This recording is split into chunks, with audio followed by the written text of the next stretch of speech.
444. Hey everyone. We're here to do a book club on The Sound of Gravel. Chapters 20 through 28. Finish them up. Connected here. Now we need to... Perfect. There we go. Are we frozen? No, I'm just frozen. Let me see if I can slide in here just a little bit more. How is everybody tonight? Let's see here. Oh, I'm trying to log on to our, cannot seem to get logged on.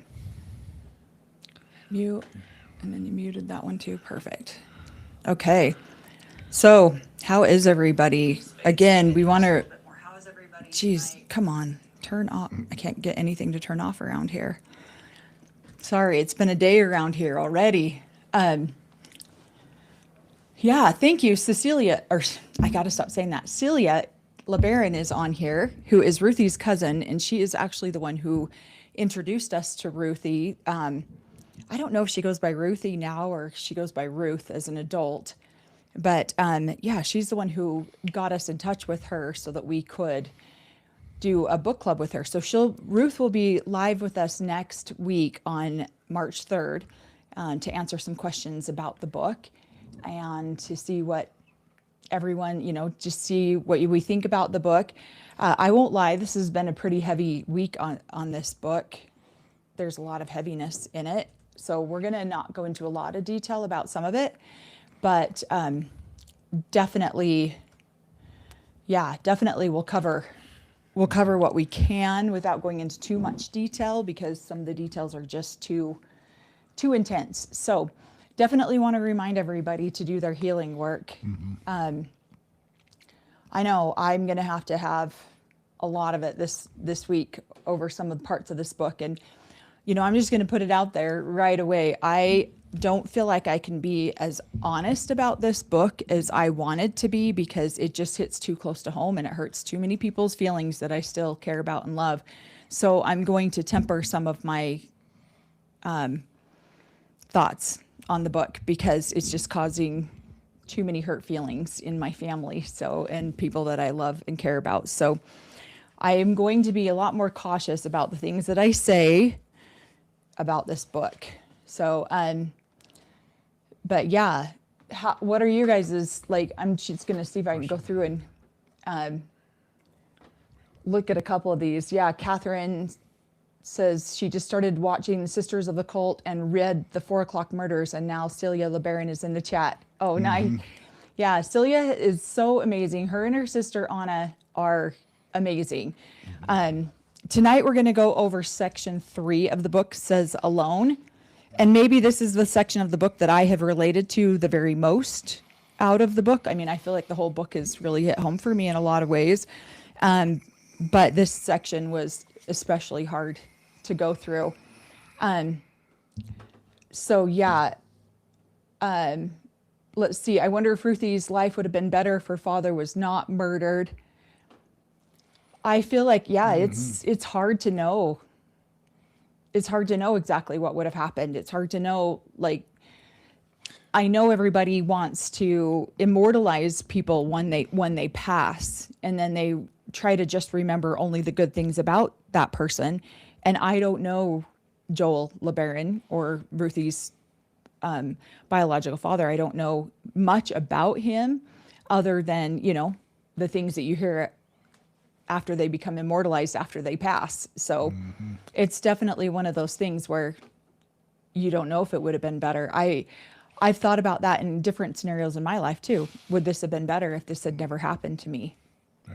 And so that's a hard one to know. I don't know. And I don't know if it would have been better because, well, maybe being the prophet's daughter, that would have had some sort of that this guy would have stayed away from her stepfather.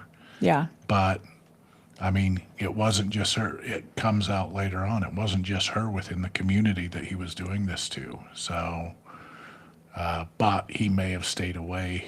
Yeah, respected her more because she was the because it was a prophet's daughter. Absolutely. I don't know. Yeah. He didn't seem to care too much about Well, yeah, he just seemed to go through anybody who would allow him to groom them. So, Yeah. Yeah, this is hard. This is a hard one to watch. And honestly, I do think it's better when your own parents can raise you versus a step parent at any time. Marie Baker says, I just started reading In My Father's House too. And I guess Dorothy wrote 2 books. Dorothy all read Solomon. And I'm curious where you got your copy of that, Marie. Maybe you could shoot me a message and let me know where you got your copy of that, because I'd like to get a copy of it too, but I've heard that it's not in print anymore. So yeah, so we appreciate Celia being on here. Celia says Joel had to be better than Ervil. I mean, yeah, Ervil was definitely, and it's hard to not, it's hard to know anymore, because you feel like somebody's a good person and then all of a sudden they're not, and it's really hard. Betty says it's hard to believe this book is nonfiction. I believe it, but God just tore my heart out. I love Ruthie; she's amazing. Yeah, I wish I would have read more of the book when we had our phone call with her a couple weeks ago, because I would have asked her different questions for sure. But I had not read the whole. And honestly, I still haven't. Corey has read the whole I'm book. prepared. Yeah. And so I came home to Corey in a puddle of tears one day, and he's finishing up the book. And yeah, you want to go over that at all? Well, I'm just I mean, I don't want to ruin the end of the book and everything if people are just going along with us, but it did allow me to appreciate people in my life who, other mothers who stood up for eventually. I mean, I wrote some questions down about forgiveness, and because we are taught from young children to forgive. And so I feel like a lot of times these kind of accusations, people of lower status, whether that be wives or children, their first assumption is, no way would that father, that leader, that whatever would do this kind of behavior. And then as more people come out and start to talk, and especially since it happened, he admitted it. Why wasn't that big enough? Okay, then this is not happening ever again. And that's me removing the opportunity, my child, from your presence. And so in this last chapter, I'm reading where it was slow going still, but eventually other daughters coming forward and saying, no, the same things happened to me, starts to feel like there's some movement, even though they're the opportunity, but I feel like it almost gives her permission to, and puts her into almost an adult situation where she can now stand up towards him without retribution or without, Right. She's going to be put in her place, but she can almost make a stand against him in favor of the other children, the younger children. You will not go past where he in some ways respects that and Right. will back off. I don't know. But again, I won't do that in front of Ruth, because she will tell the people, will tell her mothers, she will do this stuff. But I'll still do it in the background when she's not looking. Now, all of a sudden, he feels like he's being disciplined by her. And I had lots of appreciation for Susan, her mom, for coming in. And I mean, he did it to her daughters too. And all of a sudden, things are starting to change. It's not being kept secret between her mother and, I mean, she told her mom in confidence, thinking that something would happen, and it was kept a secret, to the point where it was a surprise when the third wife, Susan, found out about it, because that was not an announcement. That was not something that had went through the family. Right. And all of a sudden, Susan finds out about it, and it goes through the community, and another person comes forward and goes, me too. And then it just kept snowballing. So, Well, for future book clubs, we will be scanning through the books a little bit more carefully before we choose one, because reading. this is a very heavy one. I'm glad that we're reading it, because I mean, obviously, I still have a ton to heal through, just reading, especially this chapter. But yeah, this one is definitely kicking my butt. So, so we want to remind people to please do their healing work, whatever that looks like for you, whether that's a therapist, whether that's, find something that triggers you and start there if you don't know where to start. So we recommend that, whatever, anything that triggers you, anything that's like, ooh, that feels painful, start there. Go in, figure out, talk to somebody about it, read books, whatever you have to do to try to find some level of healing. Because again, I've been doing healing very consistently since I was 20. I'm now 51, so it's been 31 years. I don't think there's a year that's gone by that I haven't done something major in my healing work, and I still have so much to heal. When you're raised in a cult, it will be a lifetime of deconstruction. You don't know that you don't know something until it comes up. And then you're like, well, wait a second, I didn't know I still had to deal with that. And so it's something that you will never, ever be fully done. They say, I saw this quote once that says, adult life is you getting over everything that happened in your childhood. And it's like, how sad is that we have to do that? But it is very true. So yeah, so I am just going to be careful, a little bit more careful about some of the things I say, because I'm not trying to start family lines of being drawn, but we will definitely vet books maybe a little bit more. I think we're going to go to a lighter level of books for the next one that we do, because this one's a little bit too heavy. And just even, it's great book, don't get me wrong. It's just one of those things that, yeah, that's a lot. So Allison of the Fab Five says, my mom and I haven't always seen eye to eye, but watching Ruthie's situation has made me appreciate my own mom so much more. I'll definitely be giving her the biggest hug next time I see her. Oh, I love that, because how much, do we not appreciate our mothers and what they have done for us? Yeah, Jody says, I pre-emailed you. Glad you got it for a disclaimer. She did. Jody emailed me and was like, be careful with this book. I'm afraid that it's going to be a lot. And it has been, I won't lie, this chapter. But, we have other stuff going on in our lives right now that feel very heavy. And so then you add this book to it, and then it feels even heavier. And so, and I definitely don't regret reading the book. That's not it. It's just, yeah, I have to be careful about the things that I say online. I feel like my whole point of starting my own channel is so that I could be honest. Now I feel like I can't always be honest because it's too hurtful for some people. Why, and thank you for the super chat, Heather. She says, why so much of this child bothering in AUB? Maybe I don't understand what that means. Why so much of this child bothering in the AUB? Without doing another super chat, maybe just throw that in the comments and let me maybe clarify some of that. There's a lot, maybe she means child. Yeah, there's a lot of abuse in many different forms, whatever it looks like. So we start the whole book out, but I definitely want to answer your question, Heather. So if you could just shoot that in the comments, I'll try to pay attention for it. And I know it's definitely not just in polygamy. It just tends to run rampant in closed societies where we don't talk about things, where we don't, where the secrets are kept. And so secrets are kept, and unfortunately, and then a lot of abuse happens. And these types of societies, because they are so secret, tend to draw in some of the worst kind of human beings, a lot of predators. And so that's unfortunately what we're seeing in this case. And again, the mental gymnastics that these men have to do to justify their behavior is mind-boggling.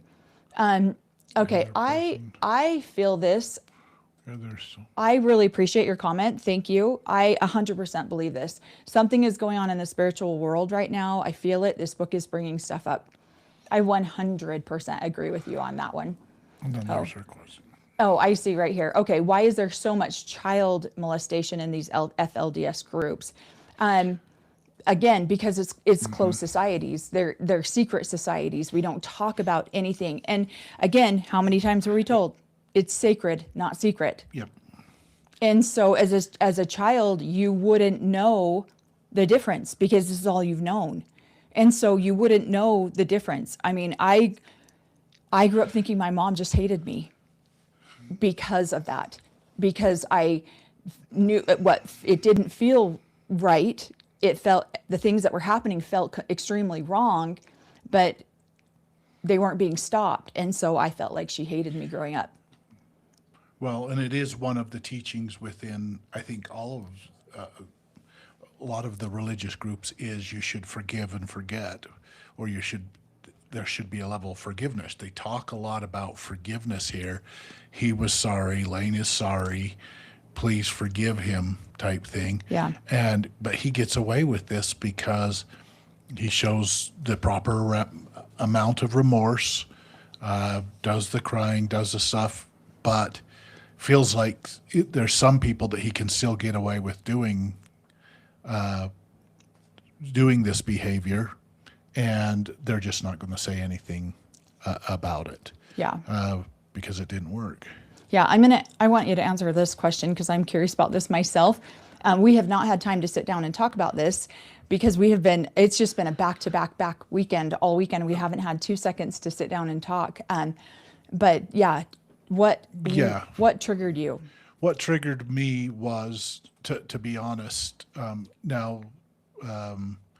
is to go to a parent, to a parent who you feel like is looking out for you, looking out for your best interest, wants the best in you. They've been teaching you the gospel and stuff like that, and they overlook whatever behavior it is, or they don't. Wait a minute. Yeah, I don't believe you. Sorry. There was a lack of belief within the questioning. Yeah, are you the sure that questioning, happened? Sure, things like that, to the point where us kids would communicate and let me think of how to. We trusted each other to keep the secret or to protect each other, to the point where we didn't always trust the parents, and there were so many things that went on. This was more about, for us, discipline. And not necessarily, and there were so many things that I didn't understand as a kid, but that I did. I tried to become protective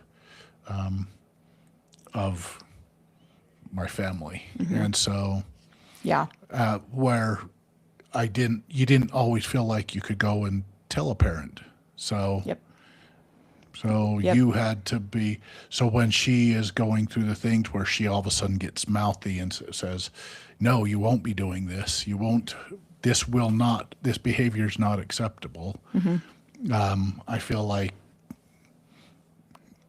we were rebellious, but we protected each Right. other, all of my siblings. So Right.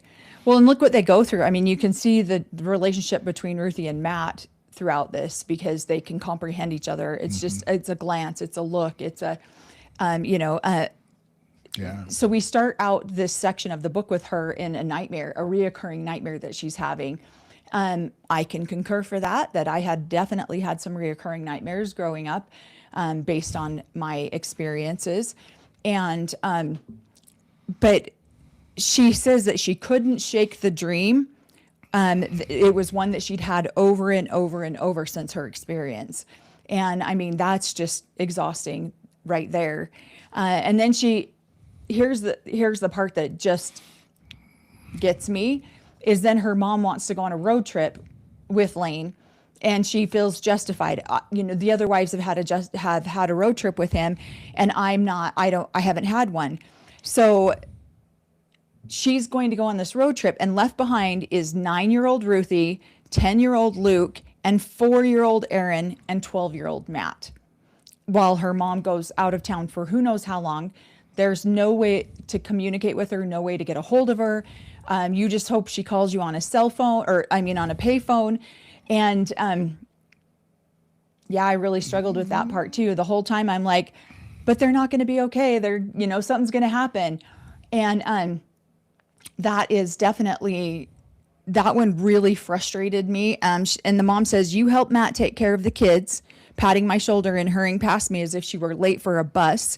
At least you won't have to take care of Mary. So, the mom so graciously took Mary with her. But still, you're leaving a 12-year-old in charge of, obviously, Luke has some disabilities and Aaron is 4. And so the difference in that is being the oldest. Yeah, that happened to me frequently. Okay, and then she gives Matt an envelope, and Matt asks full of food stamps. She asks Matt Matt asks her, when will you be home? She says she doesn't know, that she'll just call from payphones. And I actually really related to this. Ruthie says the odd thing was the prospect of mom leaving scared me, but once she left, she felt liberated. And it's because now we can do, what we want, when we want, how we want type thing. I absolutely get that. And then she goes on about the music. And it's funny, I thought about your guys' family, because her mom grew up loving music. And she says mom proved to be a little more liberal in the music that they could listen to. She bought vinyl records and cassettes as gifts. As long as the music didn't have cursing or references to sexual stuff, she listened to it let them listen to it as much as they liked. And it's funny because I remember somebody from the AUB coming to our house one time to give us some stuff, to help us do some stuff in the house. And my sister turned on the hardest rock she could possibly find just to piss this guy off. And oh boy, we got the worst tongue lashing of our lives over that. And I'm like, and my sister's like, you're not even our dad, get out of here. But I was like, we can't back talk to somebody like that. But then your mom liked Elvis, and your dad was like, you can't watch Elvis. Can't listen to Elvis. That's rock and roll music. So yeah, we would listen to it very low when dad was not around. So yeah, and his mom kept all of her Elvis. She still has all of her Elvis vinyls to this day, because she just that was one thing she was not willing to give up, which I thought was so hilarious, because I'm like, really? You do whatever the priesthood tells you, even to the point where it's abuse. Except for Elvis. Except for Elvis. That's the one thing you won't give up, really? And then Ruth goes on to say that the morning after their mom left, they realized that they were out of milk and cereal. This struck me really hard because the mom takes enough food stamps for her and Lane on this road trip, but doesn't bother to grocery shop, doesn't bother to go to the store and make sure that the house has food in it before she leaves for an unknown amount of time, and leaves these children for an unknown amount of time. Like, that infuriated me when I read that part, because the kid's just going to figure it out. Like, not my problem, not my worry. I don't understand that. And so then Ruthie talks about going into the kitchen and making pancakes and trying to figure out she's 9. She's 9 years old, using the stovetop, trying to figure out a whole recipe, trying to figure out what to do with this at 9 years old. Now, I myself have done this. I remember figuring out what to feed my siblings at 10 years old, and trying to figure something out, and making a potato soup. One time when my mom went to church, she took the kids to Sunday school, and I did not go because I was sick. And I stayed home, and Sunday school is about an hour, 45 minutes to an hour away from our house. And while she was gone, I was trying to figure out something to make. And I found flour, I found potatoes, I just threw together a soup the best I could at 10. My mom came home, sat down, and cried her. And I remember at the time thinking how helpful I was and how useful I was, because I could provide food for my siblings. And she cried, and she was like, I didn't know what I was going to feed you guys today. Thank you for making this. And it was horrible soup. It wasn't that good, but it tasted so good to us because it was all we had. And so listening to her experience with pancakes, is very, it's tragic, because that is not a responsibility that a 9-year-old needs to worry about. What am I going to feed my siblings? What am I going to make? And then she's proud of herself when she finally gets the recipe tolerable, I guess, if you will. Yeah. palatable, somewhat palatable. And yeah, I definitely trying to figure that out too. Um, what else? No, You got to just cut in I'm because lucky that because we did all live in that same house. So, I mean, yeah, my mom you had other mothers to feed you. left, but I did have other mothers that were always there. I hardly ever remember a time that if I wasn't home, there was some mother or mothers, multiple around. So, Yeah. Yeah. It is definitely a huge responsibility to put on such a young child. Again, I really relate to the title of this chapter says alone, because you can't really talk about this to your parents because the minute that you do, it was like, I had it way worse than you. You're not grateful. You're over exaggerating your experience, whatever. And it feels very invalidating and very, yeah. alone, there were 39 of us in that house. Right. Yeah, but you sometimes feel alone. So. Right. You were never alone. So, Yeah. So, all right. Then she talks about going to the grocery store and doing that long walk. Oh my gosh, we had to do long walks like that. I know you guys just made your own food, and that's why I feel like this is the part of the book that maybe you like there you have some connections with. But God, I remember being 5 years old and walking down to a grocery store that was about a 45-minute walk down there and then 45 minutes back. And so as I listened to her walking there, I'm like, I remember that going with my older brother who is 18 months older than me. And then my aunt who is 4 years older than me. So she would have been 9 or 10. I would have been 5, 6, something like that. But we had to go down there and get some food because we had no food. And so we ran down there and got some.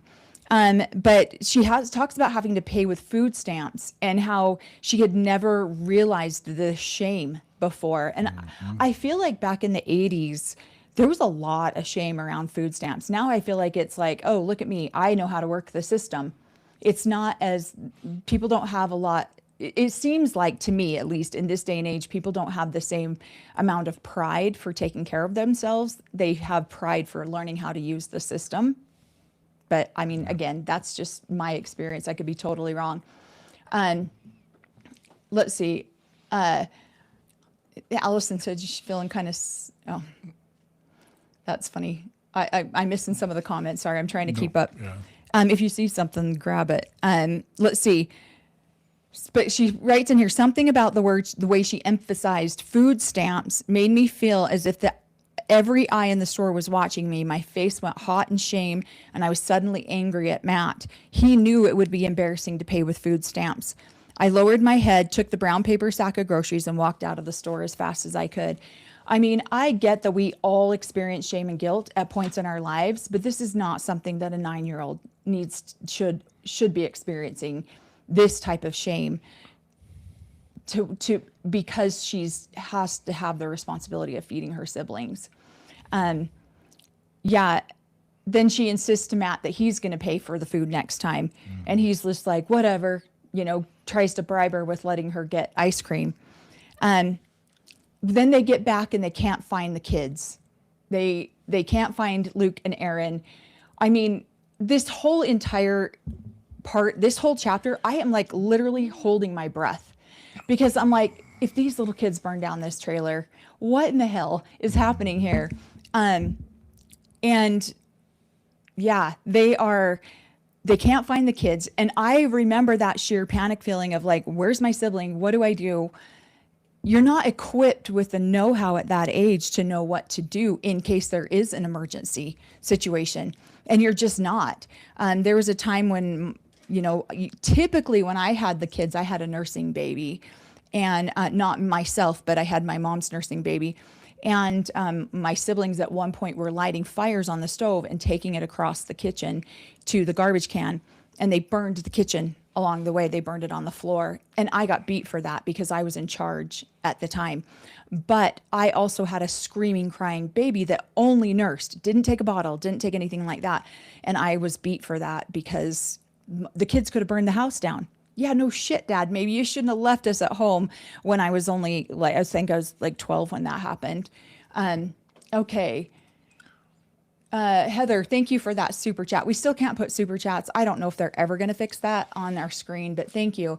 Says, do these women not care that their children can starve to death by eating only butter, bread, and cream? Do they even care?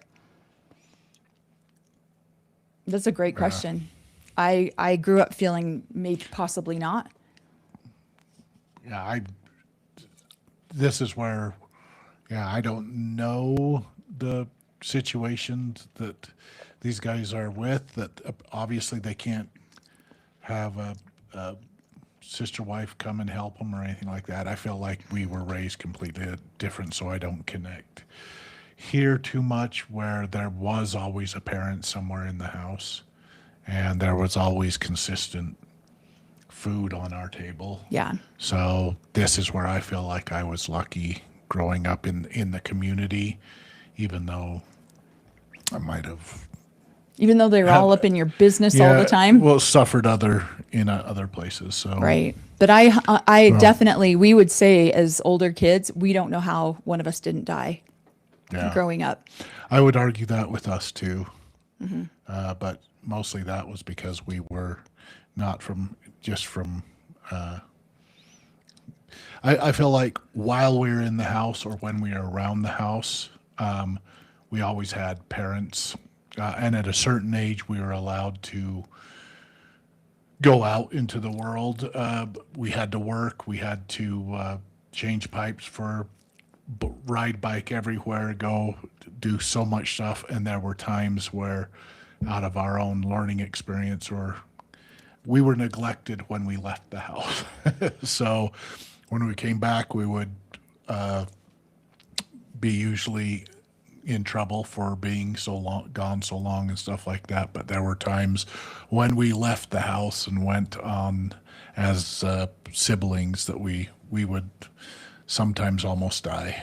Yeah, So, I absolutely. And I agree with this, Celia. Thank you for pointing this out. My mother was at times extremely neglectful, but she did love her children. I asked her about that. She said she trusted the Lord to keep us safe, and she had faith.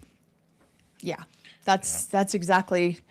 I would say that I had a very similar experience. Although I did not believe that my mother loved me for the majority of my life.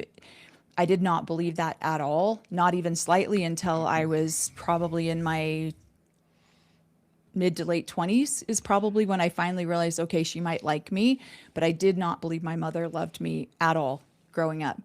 Okay, Allison of the Fab Five, thank you so much for that super chat. She says, does anyone else have to stop every few pages of this book and take a deep breaths, or is it just me feeling super sassy today? No, I 100% had to oh my God, I don't know how I'm going to get through this tonight without being a total asshole. So I'm either going to break down in tears and bawl my head off, or I'm going to be an ass. So, yeah, I absolutely felt that way. So then Matt's now scolding the kids about the matches. And again, this parentifies Matt even at a whole different level that he's got to discipline the other children. I feel like, this is such an unfair situation to put the oldest child in, because then the younger children learn to hate the older child. I mean, I was very strict because it's like, if I'm going to get beat for the things that you're doing, you're not doing that. And so then I would go after my siblings. Like, that is absolutely not happening. And I turned into an absolute jerk of an older sister because I was tired of being beat for the things that my siblings did. But let's see. And Luke, so she says, how do you answer these questions when Luke says to Matt, when is mom coming back? And he's like, I don't know. I don't know. We have no idea. And the fact that he's 11, almost 11, and he's still playing with matches. At the end of this, Ruthie says, I worried that Matt and I didn't know what we were doing. Really? And I wanted my mom to come home. And so, I remember lots of nights like that. Then the mom calls at home and she ends up hanging up before Ruthie can get on the phone with her. And Matt looks at her and says, sorry, Mom didn't have any more change. His voice was so nonchalant about it that she almost burst into tears. I couldn't cry in front of the other kids, though it didn't seem right. So I just watched TV until the feeling passed. Again, this is not just cult behavior. This is neglect behavior. And this can happen anywhere, in any family, at any time. But this is very neglectful. And when you stuff those feelings down, guess what? They come back up when you're an adult, and you get to handle them when you're an adult. What were you saying? I just find it interesting that sometimes I don't know, I felt like, and this was me growing up, that they followed the teachings of to replenish the earth, multiply and replenish the earth over and over and over again.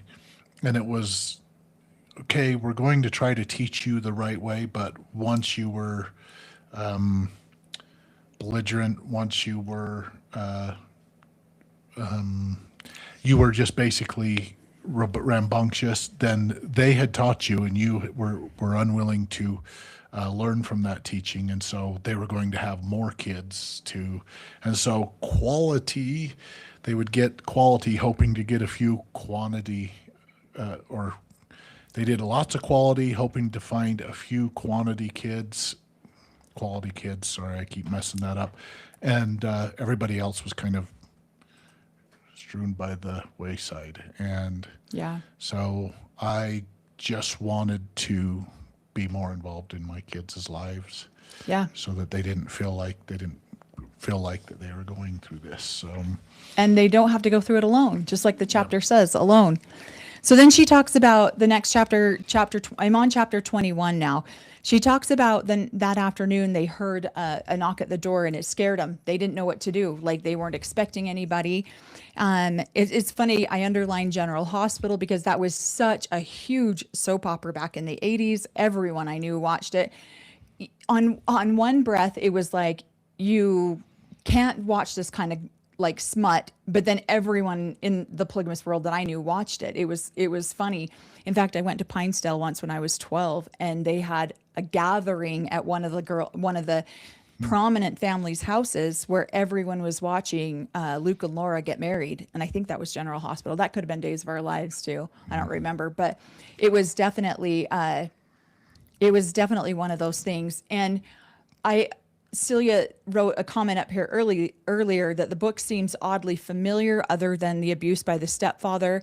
I think that's one of the things that has gotten me, is that as I'm reading through these chapters, I feel like my nervous system is getting so dysregulated, and it just reminds me of living in that fight or flight moment my entire life. I didn't know what it felt like to have a calm nervous system until I got much, much older. I probably would say I was in my late 20s before I even knew what a regulated nervous system felt like, because I felt like I was constantly living in fight or flight all the time. And so reading this book, I felt like I'm holding my breath, like, oh, please don't let them burn down. Oh, please, oh, please don't let them starve to death. Oh, whatever. It's like, I feel like, yeah, that is one of I feel like our major causes of our health crisis, is because we have such dysregulated nervous systems, and and when you're living in fight or flight your entire existence, how can you find any space for peace? But she talks about her mom never banned that show because she loved it just as much as they did, which, I mean, yeah, a ton of people got in there. yeah, I don't Let's see. remember any of those. Yeah, thank you for becoming a member again, Spooky Mike. It says, I'm a little behind, but the decision that Kathy makes truly makes me wonder about her mental capabilities. Was she able to understand these things? Right? Yeah. I don't know either, because she seems extremely self-motivated, self-indulgent, and yet masochist at the same time. Like, let me just go ahead and add baby on top of baby on top of baby, and let me just make sure I have to take care of them. And yet, you know what I mean? I don't know. And I agree with this. I felt this way too. The way Ruthie writes about her mother, it seems like she has forgiven her. I feel Yeah. like we have to get to that point in our lives where because we love our parents. We love our, we don't want to believe that they didn't love us. What? Yeah, I feel like she's forgiven her, went through the whole process, came to an understanding. There's a difference between somebody, you go through the healing process and come to a point where I'm willing to forgive, I want a relationship, things have healed, versus you need to forgive this person because Jesus would forgive or God would forgive. So you have to forgive that person it's a choice. It's something that she gets to do at her own time. And yeah, I feel like by the end of the book, she has forgiven especially the end of her mom and her relationship. There is some healing and forgiveness there. Right. So, right. And I agree. At least Audrey was in a facility because, gosh, can you imagine? Hopefully the mother would never have left with Audrey there. But when DCFS showed up, I took a breath, oh, these kids are going to be okay. There's an adult in the room now. It's funny because I joke with my sisters and siblings all the time. Wait, I don't, they're always like, we have to call it an adultier adult than we are. And so then they call me and they're like, you're the adultiest adult we know. And I'm like, yeah, but I was never, I never got to call an adult. It was like, I was the adult. And so we joke about how they've never fully had to be the adult because it was always me. And now that they're adults, now that they're grown-ups, they're like, we don't know how to make these decisions. We got to call Mel and have Mel tell us what to do. I'm like, no, you don't. You make your own decisions, have faith and confidence in yourself. But yeah, so go ahead. One of the things is as soon as the adults came into the room, they had the uncle come. I think it was a step uncle or something. It's Lane's brother, Gary. Came over and did it, but now her mother was on probation, and there's a sigh of relief from the kids that while she's on probation, we have to stay here now. Yeah, we get to stay here, but then her mom pops off with the government's always trying to get into our business. Well, yeah, sometimes they need to when things your parents probably should have taught you about, and having that connection where, hey, I'm going to call a parent to watch over the kids or a friend or a sibling. When you're not doing that, sometimes, hey, maybe the adults do need to step up, and they didn't want to be there. It was just as uncomfortable for them. Yeah, nobody wants to separate families. Yep. And the minute that, and I probably haven't got there, but the minute that probation is off, that 2 years is over, guess what happens? Then it starts. The pattern starts all over again. They get taken right back down to colonial LeBaron. So right. Maybe it was better that they were on there for longer. Yeah, right. So. Well, she asks the social worker asks them, "What have you guys been eating?" Cereal, popcorn, peanut butter and jelly sandwiches. That was a lot of the staple food for me growing up. Although we did not have jelly, we had honey. We did not have a lot of jelly because jelly just wasn't something we could afford where we would get buckets of honey.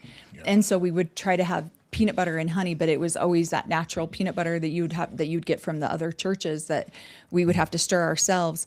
And so then they asked oiled. Yeah, oiled. Yeah. Peanut butter. And then you'd always have to stir it before you can even use it. Yeah, which is, nothing's wrong with that. But then she talks about some of the shame. They ask if they can go look around. And all of a sudden she's looking around the house and she's like, and the shame that she felt because the house was so filthy. And she talks about them going into her bedroom and the floor littered with dirty clothes. And I had a lot of shame growing up around that kind of stuff. She says the same question seemed to run through both mine and Matt's brains. What do we say? We knew enough not to mention anything about polygamy or mom being married to Lane, but that was the extent of our coaching regarding this kind of stuff. Yeah.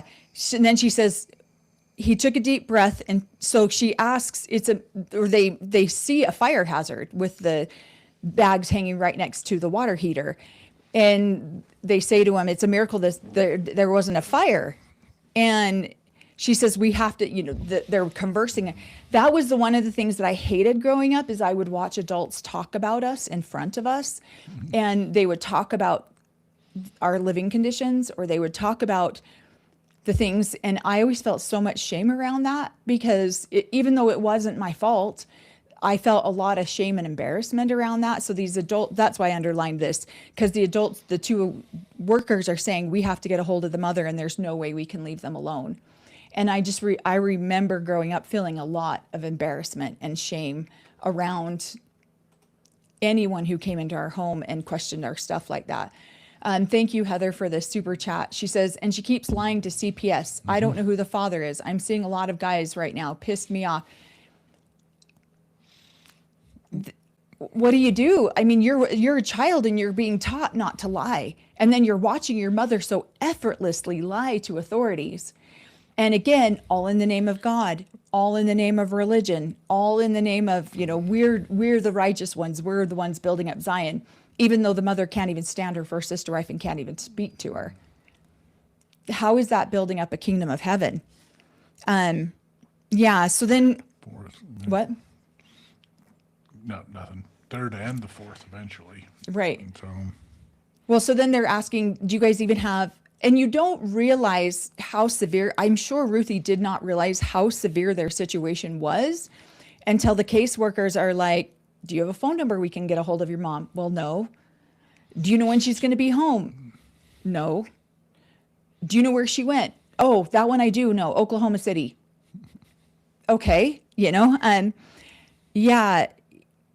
Then you have to admit, we don't exactly know when she's going to be back. The only way we can talk to her is through a payphone somewhere along the way. We don't know. And then as you start to verbalize these words, you realize just how severe your situation actually is. But yeah, I feel like, here, let's answer this question, because I absolutely agree with this. The older I get, the less resentful I feel about parts of my youth, and the more grateful I am for how they helped me grow. Has your healing journey brought you to a similar place? I would definitely say yes. I would absolutely say yes. I would say that, do I like how I had to get there? No. Do I realize just how much, what were we reading? And she was saying, when I had a baby is when most of my anger towards my mother came out, because I would give my life up for this baby. But I can't remember, where were we watching that? We were reading a book or something, and I was like, that's how I felt. I had to go through a whole different level of healing after I had my first child. One of the things that I feel like that I've been very grateful for is my parents, even though we all grew up in the same compound or united order, they still had the belief system that the parents or our grandparents were going to try to take us away. The government was going to take us away. All of these scared stories that they told us. And so we were trained to not tell the whole truth, especially if government or authorities from the outside of the AUB came in to talk to them. One of the things that I was so thankful for is stepping back out into the world, into the government agencies, into things like that as a young adult, and going, wait a minute, there's a reason that what's this DCFS? There is a reason that these organizations people are getting exist. called. There are times that they should be called and things like that. And then learning through, okay, now I'm interested in being a parent, reading the books and going, wait a minute, I'm so thankful that I've got family and friends that can, my aunts who could come and watch the kids if we were going out of town, things like that. And I didn't have to worry that they were going to try to take the kids away from us. And I felt like our parents worried all the time that we were going to be taken away from us. Yeah. And probably there was a reason why. So yeah. Well, and then her and Matt are having this conversation, and I relate to this conversation so much. Says these people are from the government, and they're taking us away from mom. We have to be good or they won't bring us back. She says, I yeah. felt my throat harden and my eyes welled up, but I couldn't cry. I knew I couldn't cry. I picked up Aaron's clothes, shoved them into his folded arms, and said, now put these clothes on right now. Afterwards, it seemed to me that I had crossed some sort of threshold that day. I had been merely a sister in the morning, but by afternoon, I was clearly something else altogether. I can't tell you how many times I choked back tears because I was so scared and I just didn't know. I couldn't show my siblings because then they would be scared too. And then she talks about being on probation for 2 years. And mom was insistent. People in this country think they're free, but they're not. The government has their finger in all of our business. I just can't believe it. And Ruthie says at the end of chapter 21, I was grateful to the U.S. government and its tyranny, even if the peace didn't last much beyond the probation. Yeah. Oh, and you get to the point where you feel like, help, we need help. Yeah, and Celia, I saw Celia's comment. Thank you so much. I agree with this. Happy to be here. I feel that polygamous cult survivors should support each other, and we do appreciate you being here. And we agree. We have done a couple collabs with a couple of other survivors from these types of abusive situations, and I absolutely agree. Okay, so chapter 22, she talks about Audrey. Audrey was diagnosed with schizophrenia and that it did run in the LeBaron family. And I think, Celia, you and I had a conversation about that a little while ago, that it did run in the LeBaron family, which is curious to me because I'm curious, like, what causes that? I haven't studied enough into that to even have an idea. But she talks about here, I meant to underline when their mom was pregnant again. But she ends up going to the hospital to have her next baby, and the first wife, Alejandro, comes to stay with the kids. And I related to this part too. Given her icy relationship with my mom, I expected Alejandra to treat me harshly, but she didn't. She always smiled at me. And I did not have the same kind of relationship with my other mothers that you did, where I understand this. Unfortunately, in polygamy, quite often, if a woman is mad at another wife, if one wife is mad at another wife, the children are the collateral damage in that. And they will treat the children very poorly because of this. I feel like I experienced that a good bulk of my life. And it wasn't just from sister wives, it was from aunts and uncles that were mad at my mom. On my dad's side, and they would treat my mom's children extremely poorly due to that. So I remember being afraid when my mom would leave us with aunts and uncles from my dad's side because of that, or even other mothers because of that. What do you think? Yeah, I mean, there is a teaching that you shouldn't take out corruption of blood if you take out frustrations on a wife's children because you're frustrated with her. But it happens. Yeah. It happens all the time. I appreciate the relationship that I have grown to create with my mothers, but there were times when we were kids that I'm not going into that mother's portion of the house or this.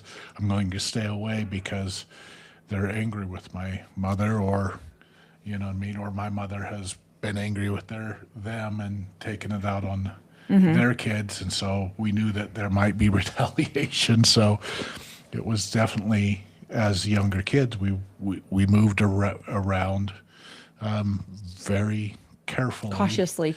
to see what which parents were frustrated or angry that day. So Yeah.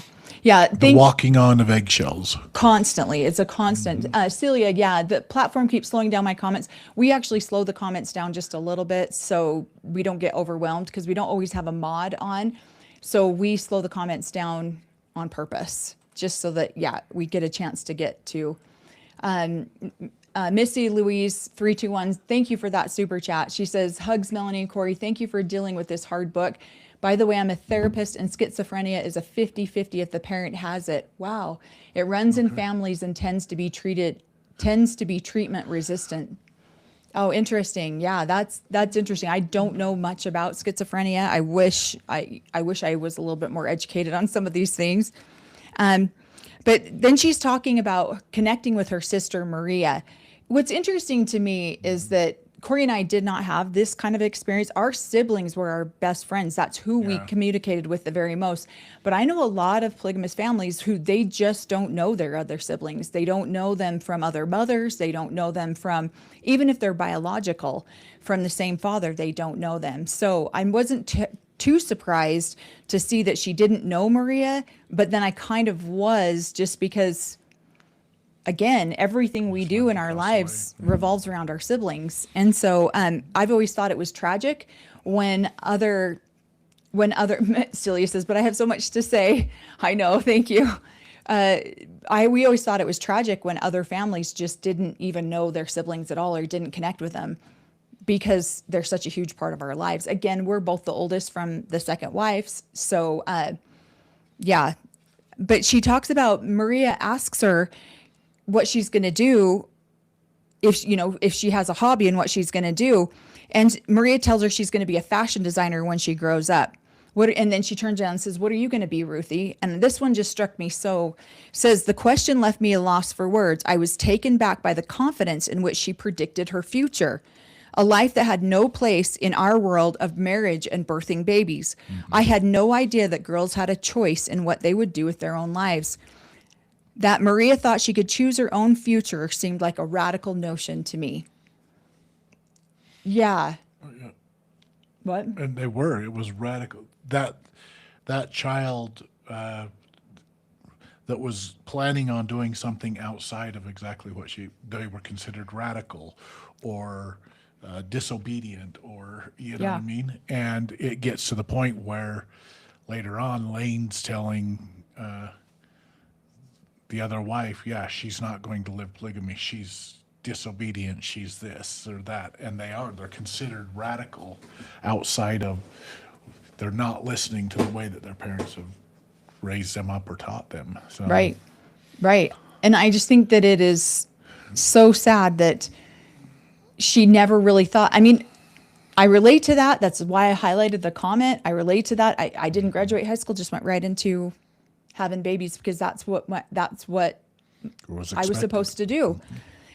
So then she talks about her mother comes back from the hospital and won't even acknowledge Alejandra.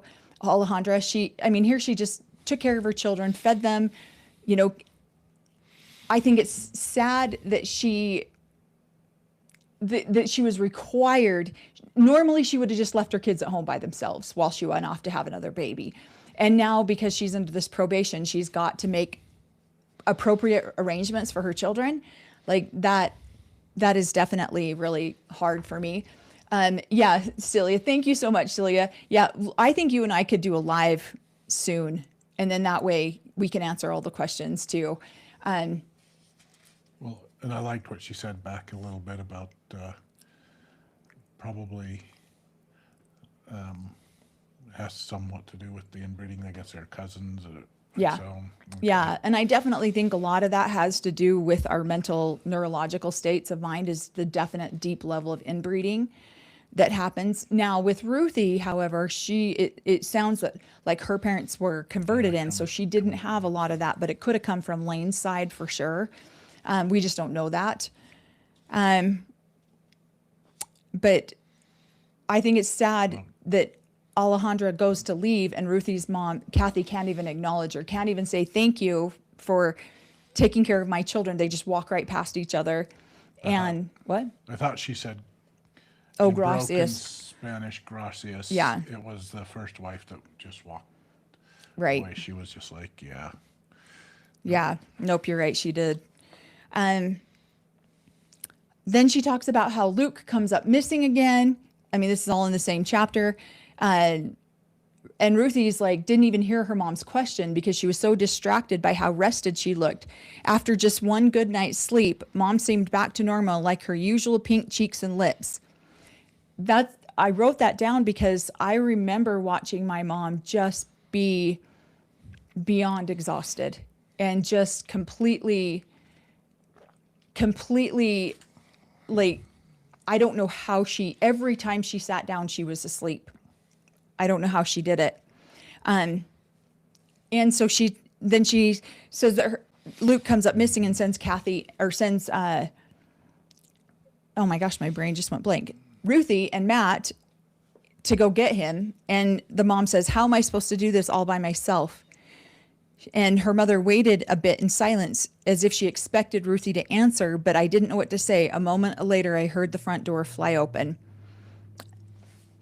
Yeah, it's almost like the mom seeks validation from these children. Like, validate me that I'm not a horrible mother. Validate me that I'm doing this all by myself, and you see that I'm doing it all by myself. Yeah. Spooky Micah says, I feel like there was a lot of friction between Lane's wives.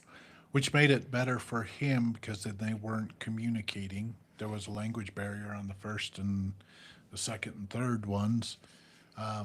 There was a lot of friction. In fact, I think the second wife even left too. Yeah. So then her mom became the second wife, the new second wife. So yeah, there was a lot of friction. It allowed him to get away with a lot of stuff. Yeah. So because of that, if they had been communicating more, and it sounds like, to be honest, it was the third wife that was the most involved in the communication as things went on. Yeah. And so once they started communicating, once they started understanding everything that was going on, yeah, Lane was getting in a lot more trouble than he and again, this is, used to. I say this is extremely common. These men don't want their wives to get along because for that exact reason, then they can do whatever they want because there's never checks and balances. And so these men can abuse and do whatever they want to, and nobody's going to stop them. Corey, I wanted to answer that one. Corey, was it also hard on young males as well to aspire to careers beyond labor work? Yeah.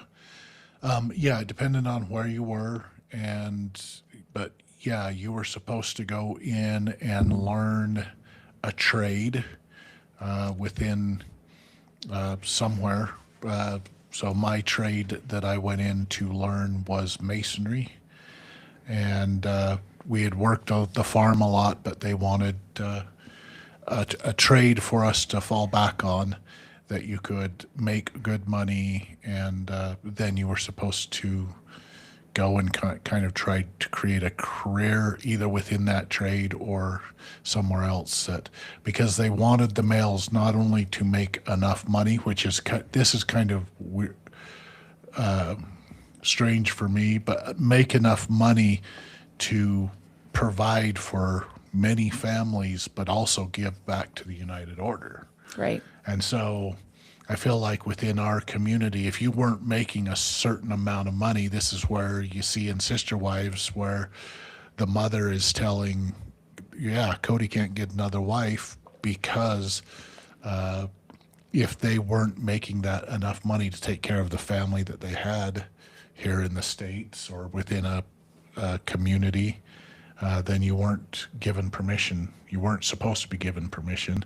You could go outside and have kids, but yeah, they wanted you to be able to not only make money to take care of your family, but to pay into the United Order. So it was you were highly motivated to find a career where you could make a lot of money.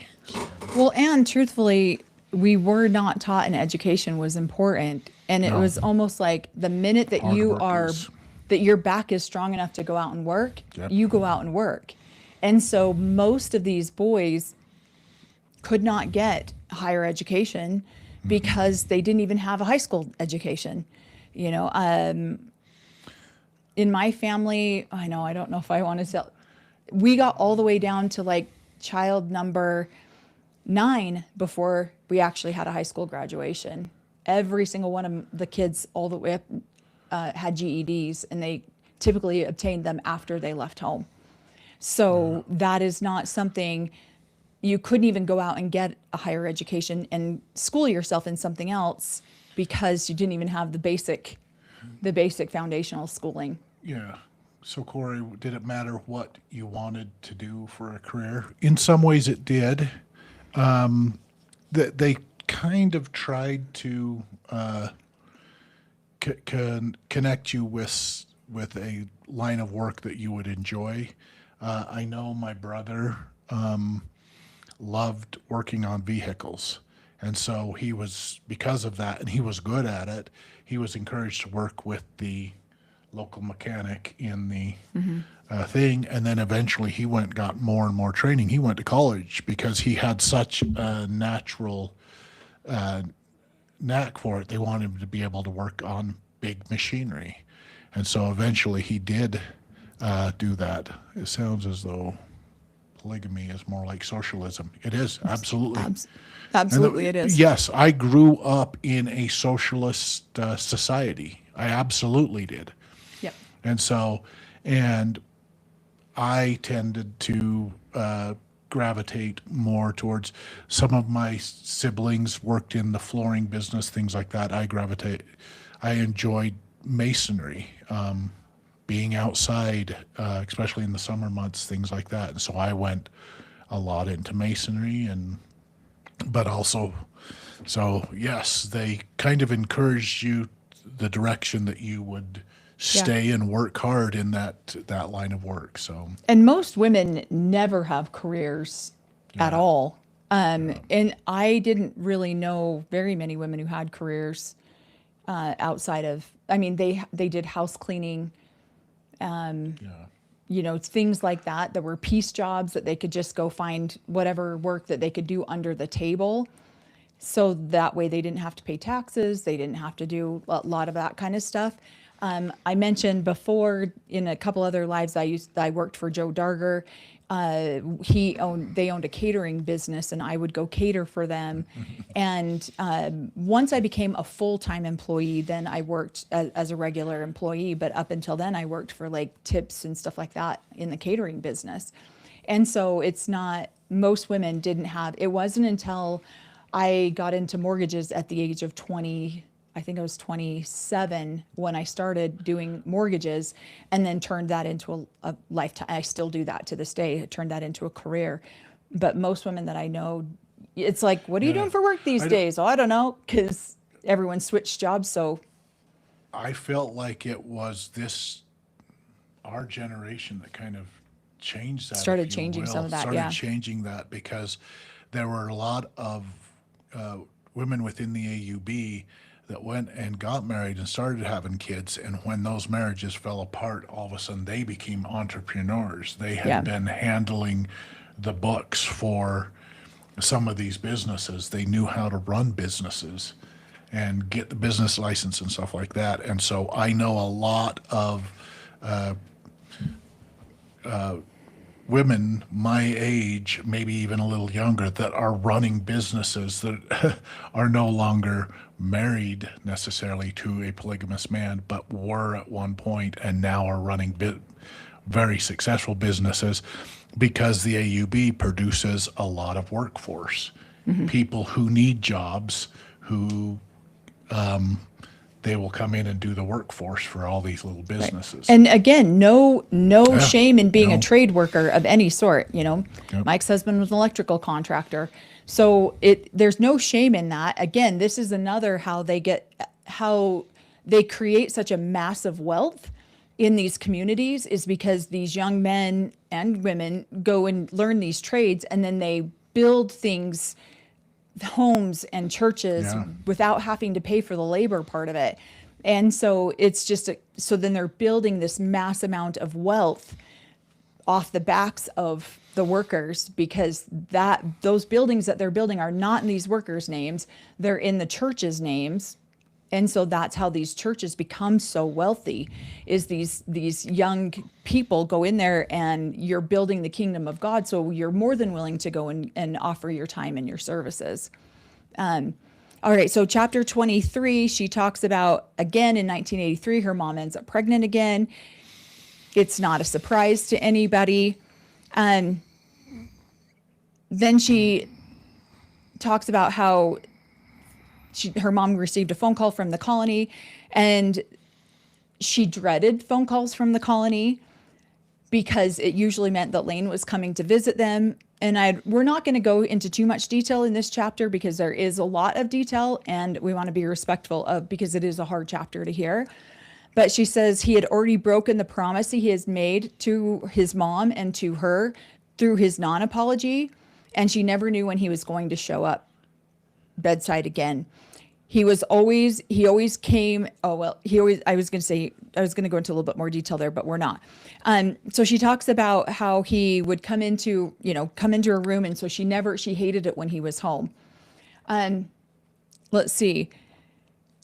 She kept silent. People always wonder, why do victims keep silent? And I think there's many, many reasons, but I appreciate how she describes here that she kept silent because it made her physically sick. Every time he left, she felt powerless. She felt like she didn't have a choice. She never knew what to do exactly. She wanted to tell somebody. She wanted to talk to somebody.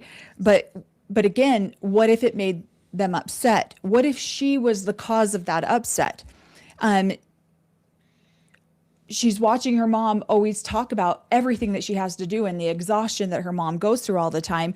She didn't want to make it worse. After all, she had made a promise to herself years before that she was going to be helping her mom more, not hurting her mom more. And she felt embarrassed, ashamed, and partly responsible because no matter what she did, she couldn't stop it. So therefore, she's responsible for it because she can't stop it.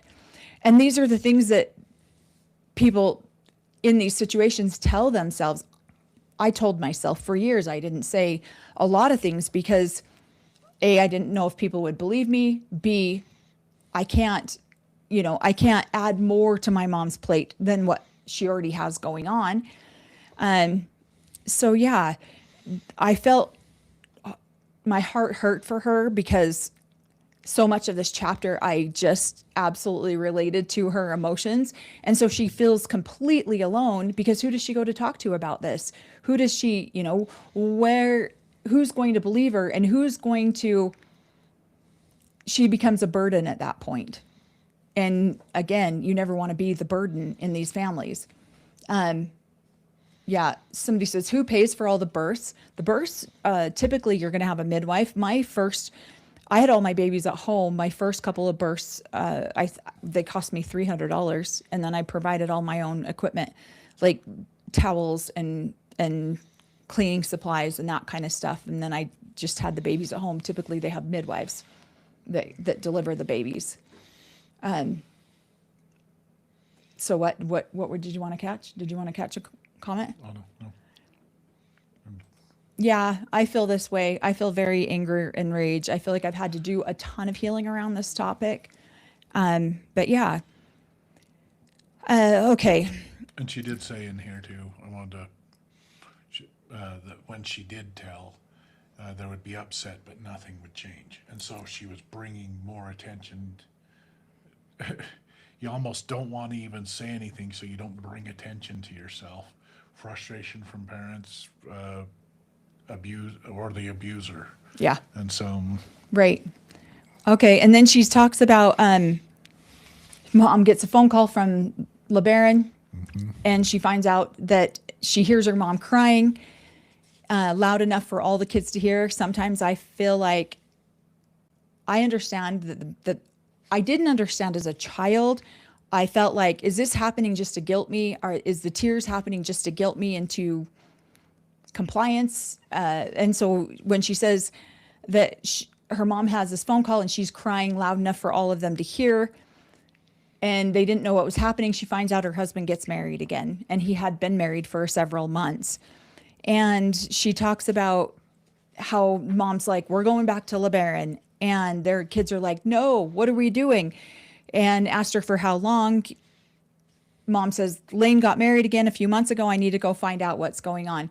Again, how is this God's work when these men are just marrying whoever they feel like, whenever they feel like? To me, again, it feels very motivated by sexual indulgence. It's not God's work at that point. Because none of your wives talk to each other in the first place. Tell me how that is of God. And yeah. Well, they would argue that they're setting it up because out in the real world, out in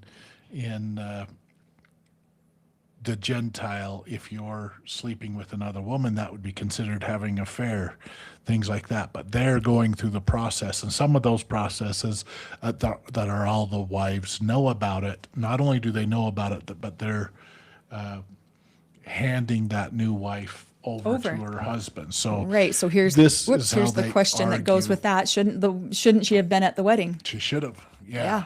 Based on, but again, I don't know LeBaron's teachings, but they do mention later on, well, wait a minute, this, under the law of Sarah, she should have been there. And so, but again, it tends to be kind of, well, you wouldn't have proved she's older or whatever reason. And then she forgives him and moves on and still stays. And so there are so many blaring red flags that it seems like over and over and over again, she runs into a red flag with Lane, forgives him, moves on to the next red flag, to the next red flag, to the next and red again, flag. one compromise decision after another compromise decision. We've said this numerous times on our channel. After another compromise decision, and then the woman goes, how the hell did I get here? Well, you compromised all the way through here. Cecilia says, you skipped my father dying in prison. You will not hurt my feelings by talking about it. I didn't think we did. I think that's still coming up. But if we did, I did not mean to. Probably did. I think, well, maybe that was the phone call? Because she was, No, I think it's still coming up. I don't think we're quite there yet. But I highlighted this because this was kind of comical to me, because I feel like we explain a lot this way too, and some people don't always understand our humor. But she says, once we were on the road, Mom explained that her sister wife Susan had called to tell her the news. So wife number 2 did not like hearing that there was now a wife number 4, and especially not from wife number 3, even though Mom certainly was going to get along better with Susan than she did with Alejandra. I just thought that was funny the way she explained that. A lot of people don't understand that kind of humor, because it's like, make it make sense, you know? So, and again, now we've talked about this several times on our channel too, because she talks about Marjorie was her name, and that her mom was especially upset because she was older, 10 years older than Lane, and she was not of childbearing age. We have talked a lot about that. These women come into these families, I call them ticket wives, but there shouldn't be no intimacy there, because they just need a ticket into heaven, because women can't get themselves into heaven according to the doctrine. And so she just needs to marry a man, but because she's not childbearing age, there should not be any intimacy. And so now Kathy's upset because he must have married her for either love or sex, which are two things that you don't do in polygamy. Because if you love one wife more than you love the other wife, and you shouldn't be having sex with her if she's not childbearing of age. So again, they make up this shit as they go along.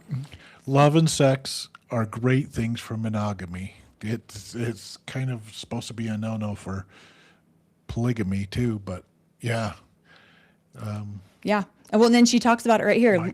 Lane had violated an unwritten law, which I don't know if this is unwritten, of polygamy. A man who wants a new wife needs the blessing of the wives he already has. Yeah, that's an actually written law. I was going to say, I think that's a written law. I don't think that's an unwritten law.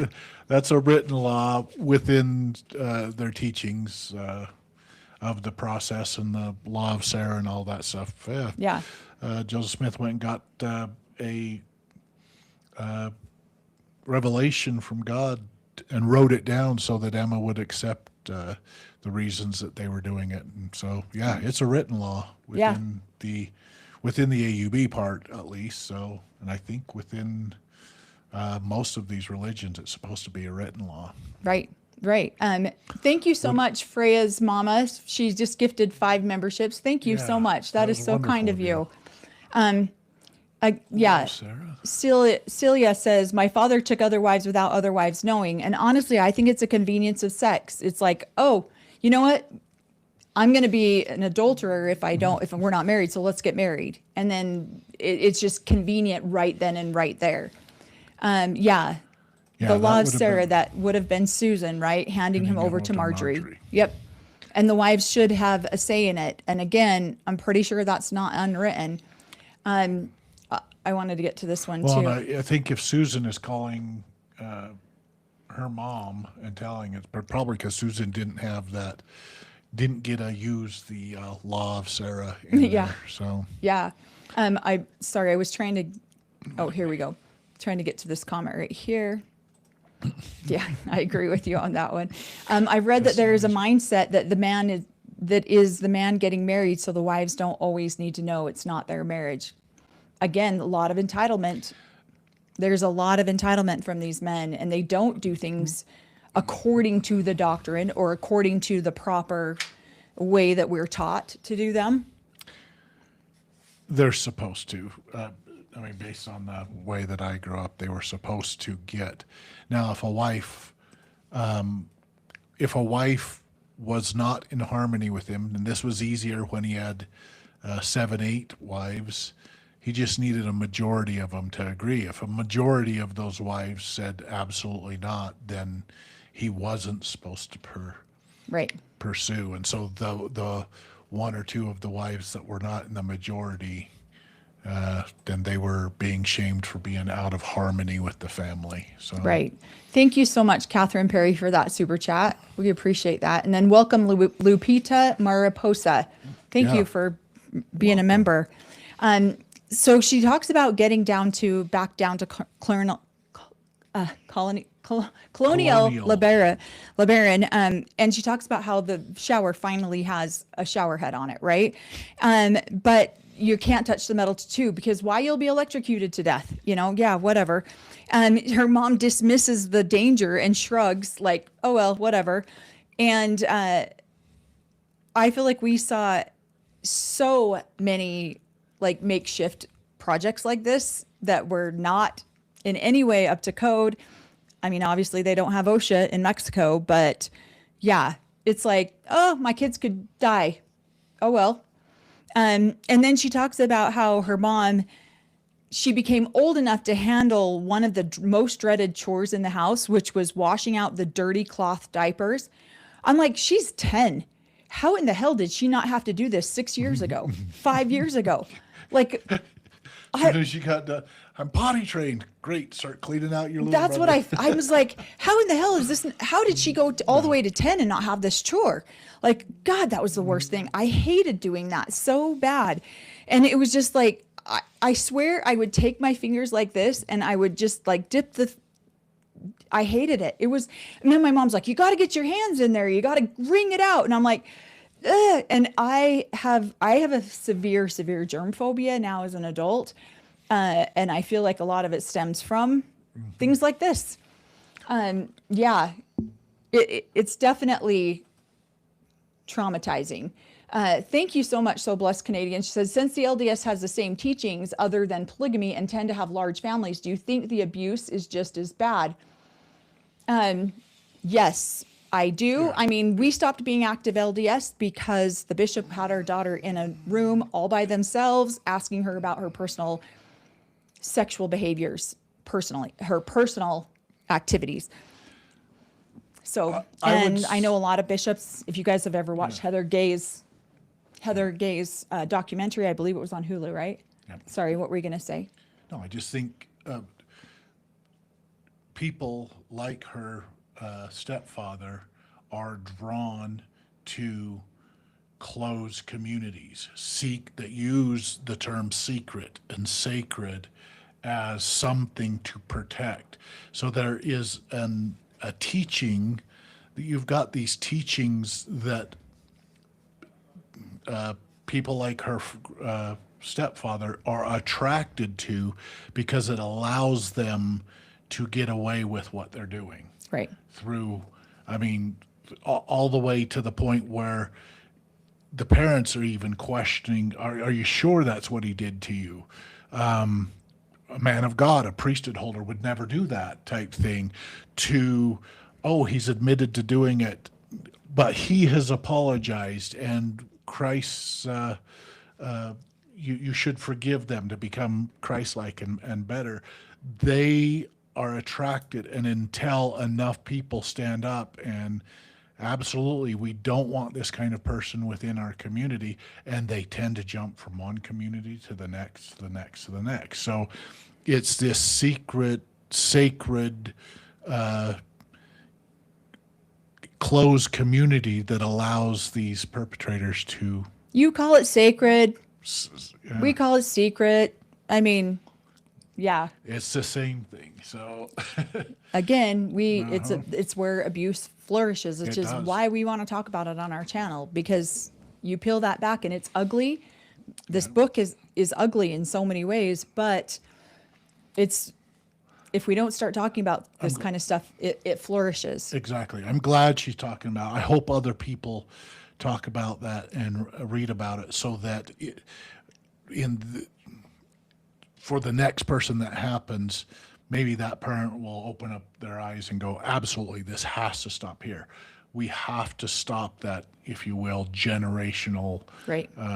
abuse, that you're breaking that generational change where it was like, okay, that was acceptable in that last generation. It's no longer acceptable. Right. The minute somebody says, hey, then I am going to change my attitude and behavior and protect my children, protect my grandchildren, you know what I mean, and Right. stand up. Because it is if nobody speaks out,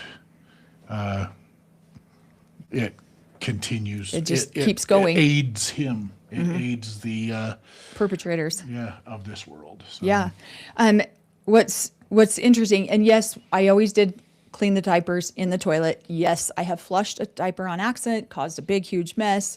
But yeah, cloth diapers were not my favorite thing.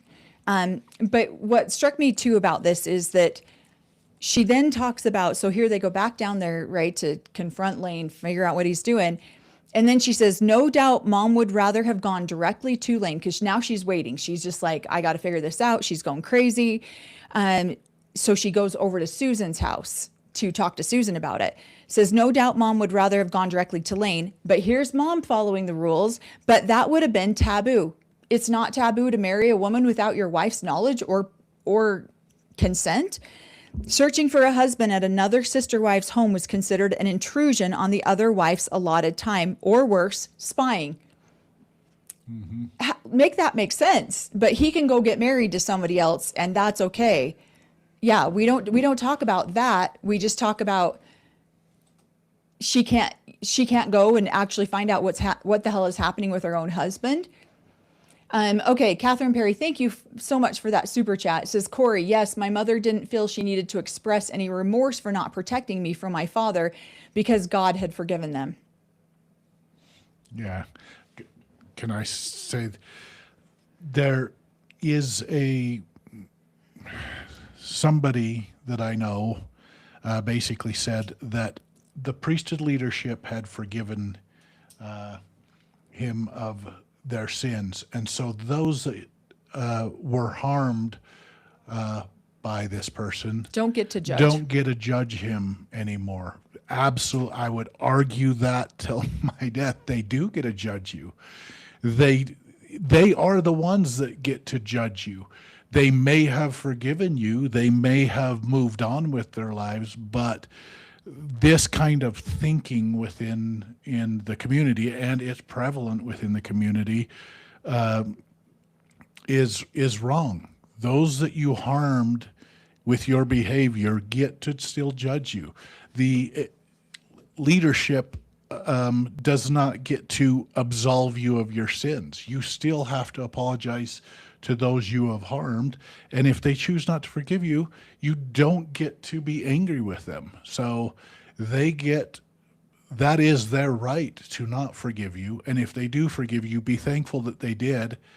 And Don't sit there and tell people that they don't get to judge you anymore because the magic priesthood leadership has forgiven you, and so you don't have to do anything more about it. Yes, you do. You still need to apologize. So It's infuriating to listen to. And again, I agree with this because the patriarchy can do whatever they want. How dare you question? yeah. Yeah, what? So Oh, did we said miss that another one? Yeah, you missed Oh, that one I missed too. that one. Oh, I'm so sorry. Okay, thank you, So Blessed Canadian. Oh, yeah, I completely missed that. This book will forever cement in my mind your frequent comment on your channel that children are the collateral damage. It's so heartbreaking. It is. It is. And being a child of this type of an experience, it takes a lifetime to heal through. It takes a lifetime to work through. And just when you think you got it, you read a book like this, and then it gives you another opportunity to heal. Be So, yeah. thankful when you're forgiven, but don't sit there and tell somebody that they don't Yeah. have the right to not forgive you. That's BS. So And children are absolutely They the have- collateral damage in this. they And if a are. child chooses not to forgive, you don't get to make those demands. So I'm going to pick it up just a little bit because every time I'm like, oh, we don't need an hour and a half. And then we always go 2 hours, but I'm going to pick it up just a little bit. I highlighted this next part of it because then Lane comes home for dinner that night. And so I highlighted the side of mom, obviously angry, but still serving Lane's dinner first, just as she always did, was something I just couldn't watch. In that moment, seeing him pick up his scone and happily feed a piece of it to Micah as if nothing were wrong, I found myself hating Lane more than ever. I have those exact, like, how can you just, because she's so conditioned in this lifestyle that it's like, I know that he completely messed up, but you know what? Still do your responsibilities, still do your duties, still serve this man because that's your job. And you don't want to disappoint this man or God, right? So still go ahead and just be compliant and fall in line. It makes me angry. So, it is very, very, okay. Oh, wait. Oh, we disconnected from the chat for just a second. So yeah, it's very infuriating to listen to this because I remember very, very many dinners like this at our house where I knew my mom was fuming and upset, but she still waited on my dad. She still did her responsibilities. What are you saying? Nothing. I'm just. What are you smiling at? Who does Lane think he is? A princess? Royalty? Yep. Yeah. Yeah, he actually does. He would Yeah. probably argue a priestess holder. Yeah. Completely a patriarchal religion. It is. Yeah. So. Yeah. Okay, so chapter 24, she says, mom's eyes were still swollen the next day. Mom tells me she needed some alone time with her husband and reminded me that the diaper still needed to be washed. So she obviously puts it off as long as she can. Her sister comes over and says, you want to have a sleepover? She wants to go have a sleepover with her sisters at her other mother, Susan's house, right? We won't go into too much detail about that. But then she goes to school with her sister and then finds out the news that her little sister Mary had passed. It's interesting when a sibling passes, the different levels of emotion that you go through that you don't even expect, right? And she says, I had worried my whole life that mom would be taken away from me, but I never thought for 1 second, suspected that Mary would be, in spite of her disabilities. Mary was too young. I thought that she could continue to grow, and we would all respond accordingly, pushing her around in bigger and bigger strollers, feeding her through bigger and bigger feeding tubes. And then her praying, please God, let Mary somehow not be dead and this all be a big mistake. I prayed silently. I promise I won't ever complain about taking care of her again. So, I mean, just how your whole world shifts when a sibling, I read a statement the other day that says no one prepares you for the last time you check in with your sibling on your daily affairs. Like, what are we doing today? No one ever prepares you for that. And then all of a sudden they're no longer a part of your everyday lives. And yeah, that I can't even begin to imagine at such a young age losing a sibling like that. then she, ends up running home and finds Mary, and her mom just bends down to hug her, and she realized that her mom was no longer hugging her to console her, but her mom needed her to console her mother. And too many times, yeah. And then they just bury her themselves. They just bury her down there at the Colonial LeBaron because they can't afford to do much of anything else. Somebody did a video the other day, and I told her, thank you so much. She did her video on the live that we did with Mary, and she says to me, or she made a comment, and I'm like, thank you for that comment. I'm going to use that in so many of my videos now. But they choose doctrine over dignity. And I was like, that is so true. How many times have we given up our dignity because of doctrine? And here they don't have any. I mean, I'm sure this child was buried with a lot of love. I don't doubt that. But the family just does not have the resources to do any sort of, traditional type of burial. Nothing wrong with that. No shame in that. They did what they could. But how tragic that none of Kathy's family could be there for this. One thing I wanted to highlight too, I highlighted in here, is that someone had got up at the funeral and said, God had sent Mary to this family to teach, as a gift, to teach unconditional love and generosity, even as we struggle to take care of the little girl who, in a few short years on earth, never learned to take care of herself. And the way that I was always taught is any child with disabilities, they were sent as a blessing to us, that in the pre-existence they were so righteous, or they were so at such a higher level that they didn't need to come and learn the same lessons here on earth that we all had to learn. And so they were a teacher. So they came to earth to teach the rest of us. That's what I was always taught. Most people that I know, if there was ignorance towards people with disabilities, it was an individual ignorance. It wasn't taught as a collective. Would you say that? Yeah. Yeah. So it's not something that, Yeah, I think we were all kind of taught that these were special lives that were coming as teachers. Yeah. So, Yeah. Let's see, I'm trying to I don't know why this is not my, okay. truth over tradition. Yeah, truth over tradition. Yeah. Melissa does say that a lot. I agree with that. She also talks about, so we're in chapter 25 now. Did you want to say something? Well, we grew up in a society, and it's something that forgiveness is something that heals, that's healing for ourselves. That's the frustrating part for me is when somebody almost demands, you need to forgive me for X, Y, Z, and it's not a way of going about and getting forgiveness. You go and apologize and ask for forgiveness, but when somebody has a different attitude about it, they're not asking for forgiveness. They're telling you basically don't get to judge them anymore. That's where I kind of got frustrated with it, because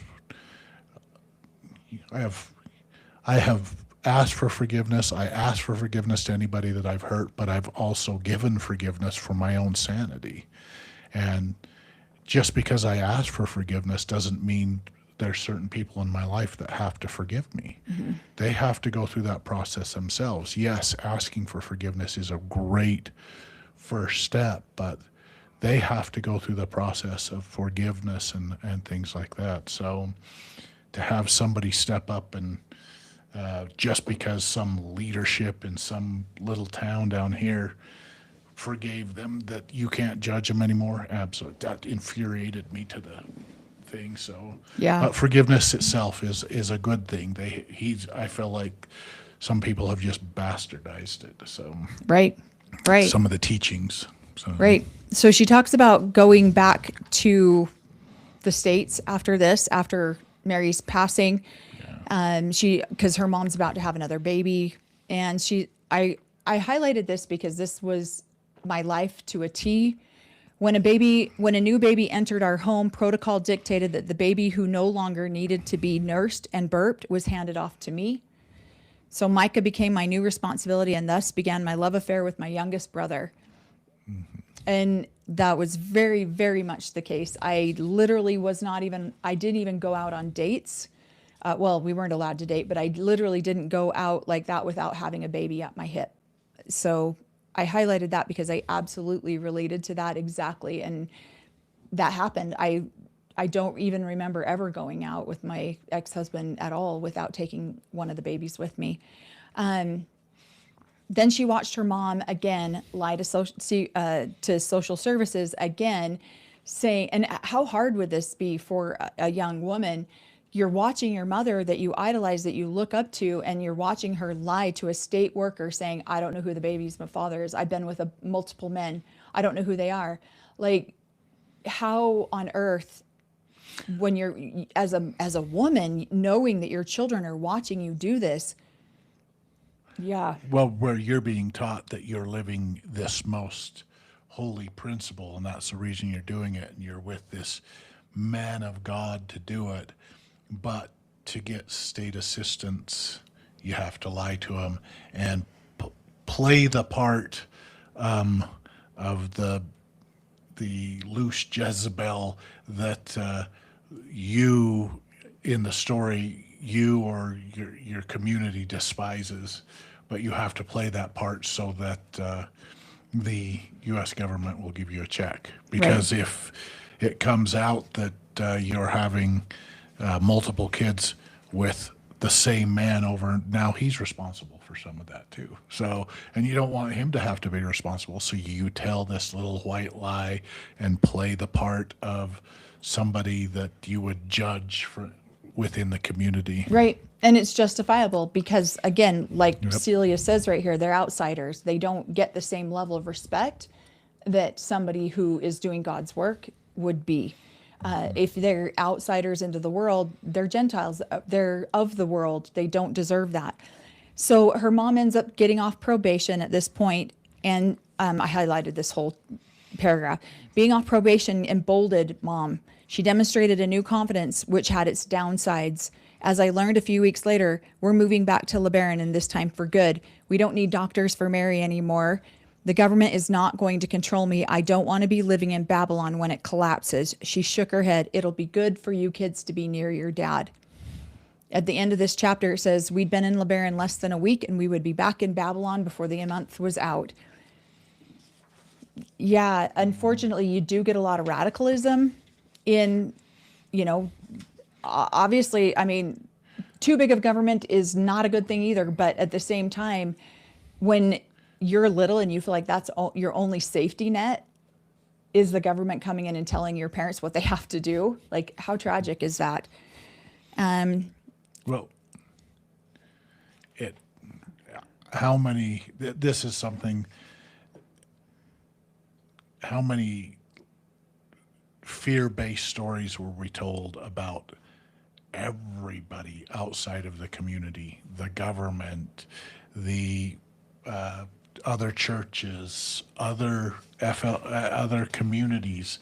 Everything was fear-based to keep you in fear and staying inside the bounds of their teaching, their community that you're in. You were afraid to even go out off of, and so, yeah, I can see that. She's living out in the world for 2 years now. She wants to get back on colonial LeBaron where it's got fire insurance.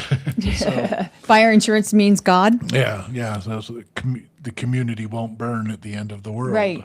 Well, but unwilling to look at any of the red flags. So, well, and her mom promises her at the end of this chapter that she will never put her kids in harm's way again. And then we start into chapter 26. In harm's way. Let's see. Heather Parsons says, Mel, you're coming to the end. Begin your healing work tonight. Go deep into your mode and power down. Oh, we have been for the last couple of days. I feel like we have. I started this last week after the last chapter, and then I swear it's just been one thing. And then Mary calls, hey, we're going to meet today. And then our baby turned 19. And then, it's just been one of those weekends and today, definitely I've been feeling a little bit in meltdown mode. So then we go into chapter 27, and Lane wants to basically take some illegals across the border in their car, and they end up hitting a horse. They end up, having to hide these people in the car. But what I highlighted in this, we're not going to go into all those details. I'm going to skip through most of chapter 26. But what I highlighted in this chapter was I felt confused. Through the camper window, I stared at the back of my mom's head in the front seat, watching it come in and out of the light. As we inched forward, I remembered her promise not to get us all in trouble again. Then I realized that I couldn't count on her promises and began to wonder why she didn't seem able to protect my siblings and me. I just couldn't understand it. I mean, this poor little girl, all the things that she, yeah. Now, chapter 27, Lane wants them all to go back up there. They're selling pine nuts. It's funny because pine nuts were such a big thing, and I never understood why. And I'm wondering, because she's like, yeah, all the polygamists sold pine nuts. And I remember pine nuts being a thing when I was a teenager, when I was younger, but I didn't know why.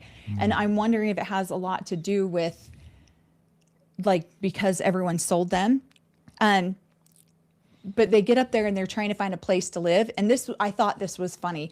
I think it's funny how they jump in and out of polygamy protocol when it benefits Lane, but when it doesn't benefit Lane, then he's just like, screw it. I'll just go marry some girl and my wives find out when they find out. But she goes, polygamy protocol dictated that the first wife always had first pick of the living quarters, and Alejandra had reasonably chosen the single wide trailer. Mom and the 6 of us kids would be staying in a camper for the rest of the summer. I'm like, oh, what? I have not heard that. Have you heard that? Polygamy protocol? That the first wife gets to pick where she lives? Corey's getting lost in the comments. Yeah, I was.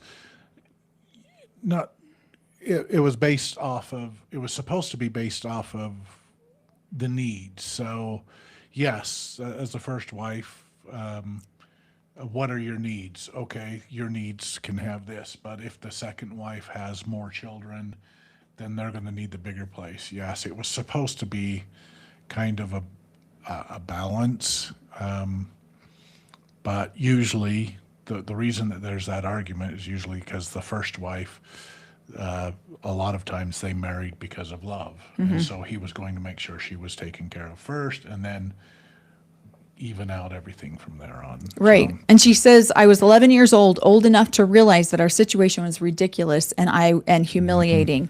And then she actually found herself being grateful that her mom was wife number 2, not wife number 3.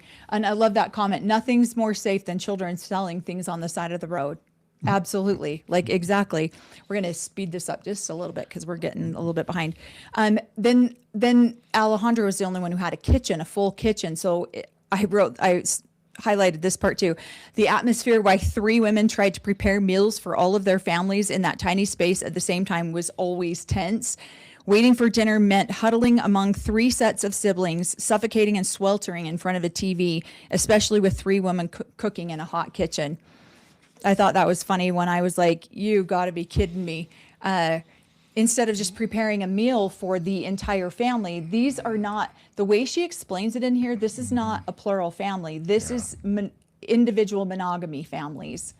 Having to come together and work to be around the father. Right. So wherever he's at. So well, and then we go to Maria and to Ruthie selling their pine nuts, and Ruthie finally asks Maria if Lane does some of the things to her, and she's like, no, why would he? No. And so then I think we start to realize that he's not going to do this type of behavior to his own biological children, but he will to the adoptive children. Well, and I've seen that a lot. Yeah.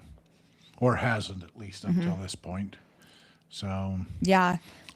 But yeah, everybody else is fair game. And I did skip over Celia. I apologize. Yeah. I did skip over where your father was had died, and Kathy ends up burying her hands in her face and crying over it. I don't know how I missed that part, but because she felt like he needed to suffer in prison for a lot longer than he actually did. I think he was only in prison for 9 years, I believe. Yeah. But yeah, I'm not sure how. I've been trying to speed things up because I always feel like we go get a little bit behind because we have so much to say about all this. Go ahead. Well, and I remember hearing something when I was a kid that, but most of my stories came from my dad was talking about, well, it wasn't fair that whoever had killed Rulon got off. Yeah. But I did have people arguing, well, wait a minute, she was afraid for her family, for her kids. She was being told that she has to do this. And so, but I do remember when it came out that he had went to prison and then he died. And so, yeah. Yeah. But yeah, I didn't know too much more about that than just, hey, the man who ordered Rulon's death has died in prison. And so everybody was like, I do oh, remember thank hearing that goodness. too, because that would have been 9 years later. So I would have been like 15, I think, 13 when that happened. Yeah. Okay, chapter 28. I'm going to be very cautious about how I handle this chapter. But I do want to go over some of her emotions that she goes over in here. She talks about feeling very desperate. Now, this is where a lot of the abuse happens, or she reflects on a lot of the abuse in this chapter. So I'm going to be very cautious about how I talk about this. She said she felt like she couldn't share her secret because her mom was way too tired and was up with babies all night. And I'm going to share some of this because I relate. I've had very similar emotions to these types of things. And in her head, a small voice in her head kept telling her to stay quiet about it. And that would only make things worse if she told the truth. And what if her mother didn't believe her? I personally always felt like my mom knew and she just didn't like me. Now, as an adult, obviously, I reconciled that with my mom. But as a child, I didn't understand it. I thought my mom just didn't like me and she was just allowing this behavior to happen to me because she didn't like me. And so as I listened to some of the reconciliation that she's got going on in her head, it's hard for me to feel. But she said she was starting to feel desperate. She felt like he left fingerprints on her that stained her skin and that he marked everywhere on her. She stopped looking at herself in the mirror, and even when she was fully clothed, she stopped looking at herself in the mirror. And that strategy helped her to live with the shame, at least for a while. When the mirror was unavoidable, I would become so nauseated that I had to look away. I could hardly keep from retching every time I combed my hair.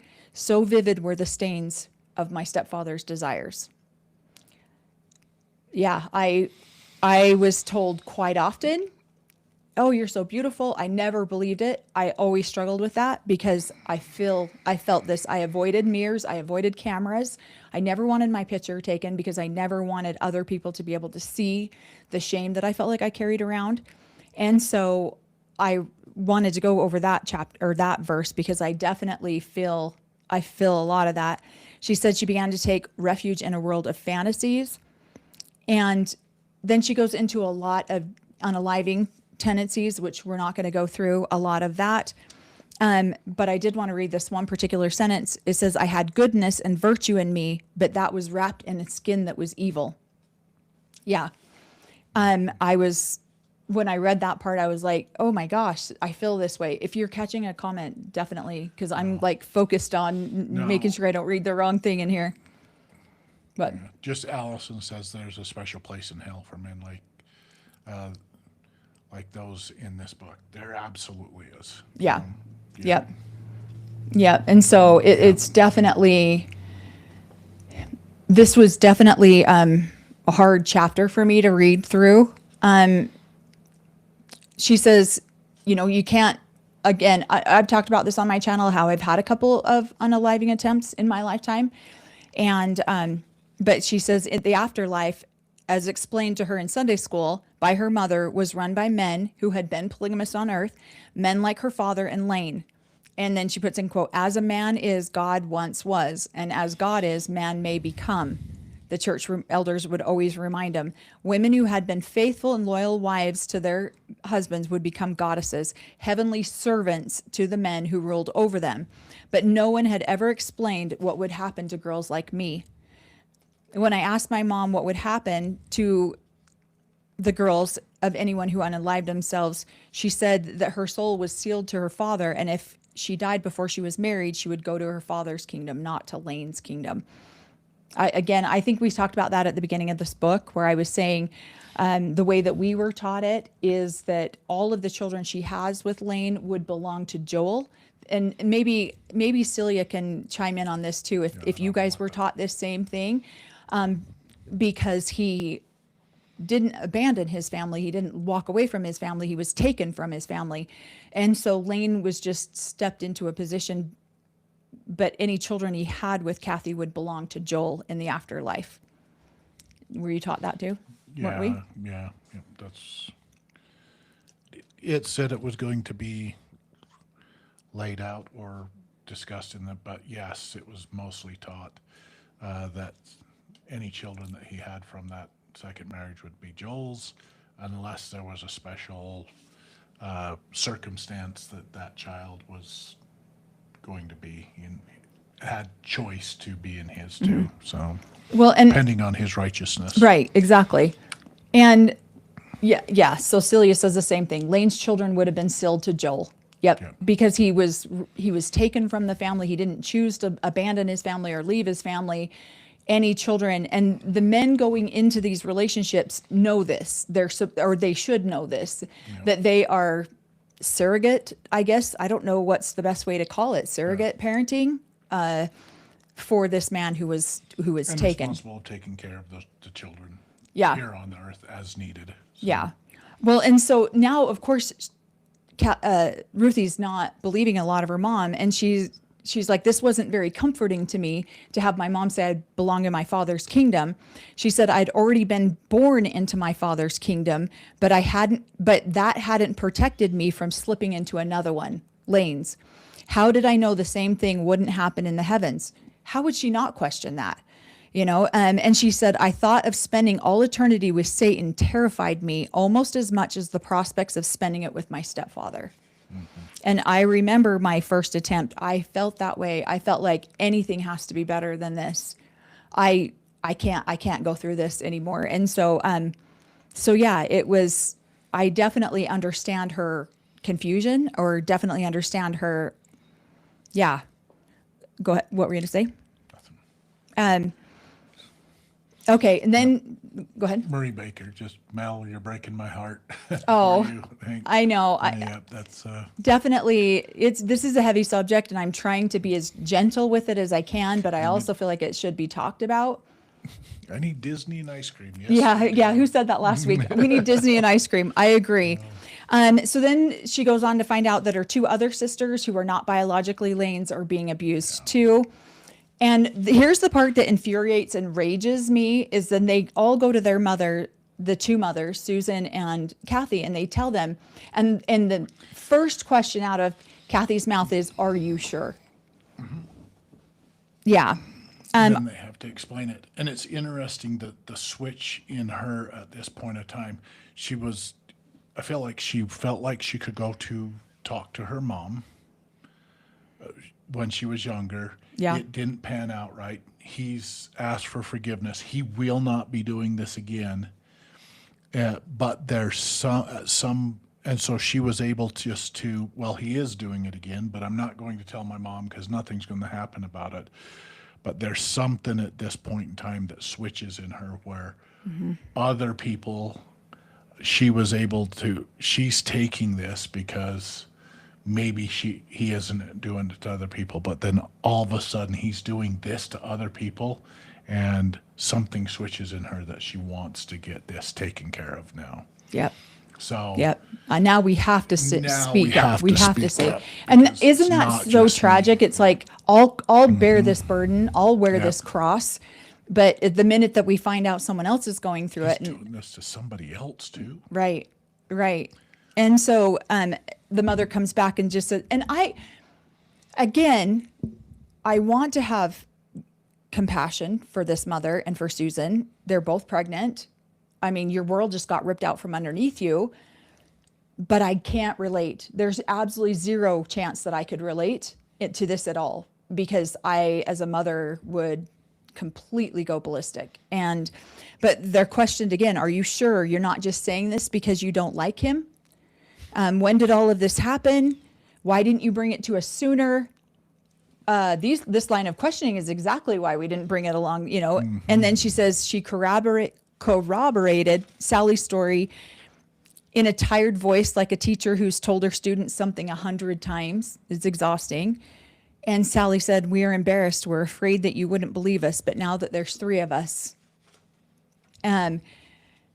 She says, Ruthie says, I tried to be calm and grown up but the sight of my mom crying was too much for me, and my eyes welled up with tears and my throat tightened. And the mother says, I don't believe this is happening. What are we going to do? Again, it's exactly. Heather says, stop telling me, shut up. Exactly. Mm-hmm. Kathy wants her to shut up and stop telling her and go away and be quiet. The woman is pissed at her.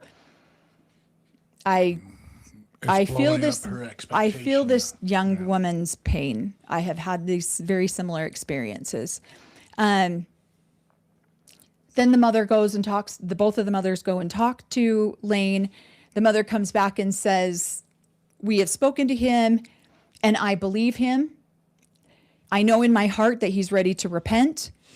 And at last she looks at me with watery eyes, her lip lowered in the corners. I think he deserves another chance.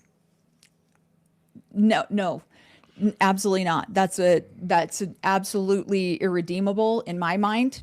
That is like straight on the, yeah. And again, how many women, this is how indoctrinated these women are, and desperate. She's absolutely desperate to be loved, or I don't know what it is. I never want to comprehend how a mother could do this. I don't. She broke out in sobs, but collected herself when she registered the shock and fury on my face. I know that's not what you want to hear, but Ruthie, I want you to listen to me really well, because you need to understand that Lane is a good man. He has some problems, but God can help him get over them. Jesus talks so much about forgiveness in the Bible. He says that we should forgive 70 times 7. I can't tell you how many times I was given that speech when I was a child. And your dad always talked about how important it is to give people another chance. My mom seemed perfectly willing to sacrifice me. This can't be, I told myself. I must be misunderstanding this. Yeah, and I love that she stands up for herself and says, I'm not going to forgive him. And then the mother says, I know you don't, but it's not in God's plan for women to be single. I looked at her quizzically. I wanted what God wants, and I know that this is the right thing to do. Yeah, and then she goes, the baby laid on her own blanket. He was really crying hard, Ruthie. I wondered how it didn't occur to Mom that I cried too. Countless times over the years, tears of pain, tears of anger, tears of shame. But that morning I couldn't cry. I was beyond tears, finally realizing that Mom couldn't protect me from the stepfather that made me too sad to cry anymore. It was though something in me just closed up. Resolution. Yeah, it is infuriating to listen to this. And then she says to her again, if this happens again, you tell me right away and I'm going to leave him for sure. No, that's not going to happen. And then she says, apparently my mom could lie to her own daughter with as much ease and confidence as she had lied to the social workers and the border patrolmen. And then we end this section of the very last sentence of this section. My mom shed many tears that day, but I didn't think a single one of them was actually for me. So that's how we end that section. Yeah, this was a really hard section to get through. A lot of processing to do. I know we will all have processing to do about it, but I agree, no grace to that woman whatsoever, no matter how brainwashed she was. Yeah, what was that speech? The speech of you forgive 70 times 7 speech. Jesus said to forgive 70 times 7. It's not The scripture says, that you should forgive 7 times. I would, 7 times 70, yeah. I would exhort you to do 70 times 7. So Yeah, well, here, continue to forgive type thing. So thank you for the that's good we all comment. needed, we all definitely needed this comment. Thank you so much, Allison. That's Yeah. it. I'm DoorDashing Baskin Robbins. It's happening. The feeling of feeling that abandonment, unfortunately, I know that all too well. And my heart definitely hurts for Ruthie that she had to go through this. At this age, what is she, 12, maybe? Yeah. Yeah. Yeah. And so, But there's a realization that switches in her, and that's so I've appreciated. Sorry, I don't mean to spoil any of the book or anything like that, but there's an appreciation or something in her that switches from, okay, I've been dependent upon my parental people. I've been dependent upon these things to protect me, but she comes to a realization that none of them have the ability or willingness or even knowledge on how to protect her. And so all of a sudden something switches inside where she becomes more willing to speak out, even against leadership, against and protect those around her that she cannot see any of the other adults protecting. And once she gets to that point, I'm inspired by her. I'm like, Right. okay, there's so many things that, well, that's not my problem, and I'll look the other way. And then I'm going, no, that is going to be my problem. So some of us have to speak out and support those that are speaking out Right. and asking for Right. help, because maybe in their immediate surrounding, nobody has that ability to do it. So right. I've appreciated this book. This book touched me, but that's kind of the whole thing of I'm going to be a better person about speaking out. And It's hard. It's hard So- because you do speak out and you hurt people that you love.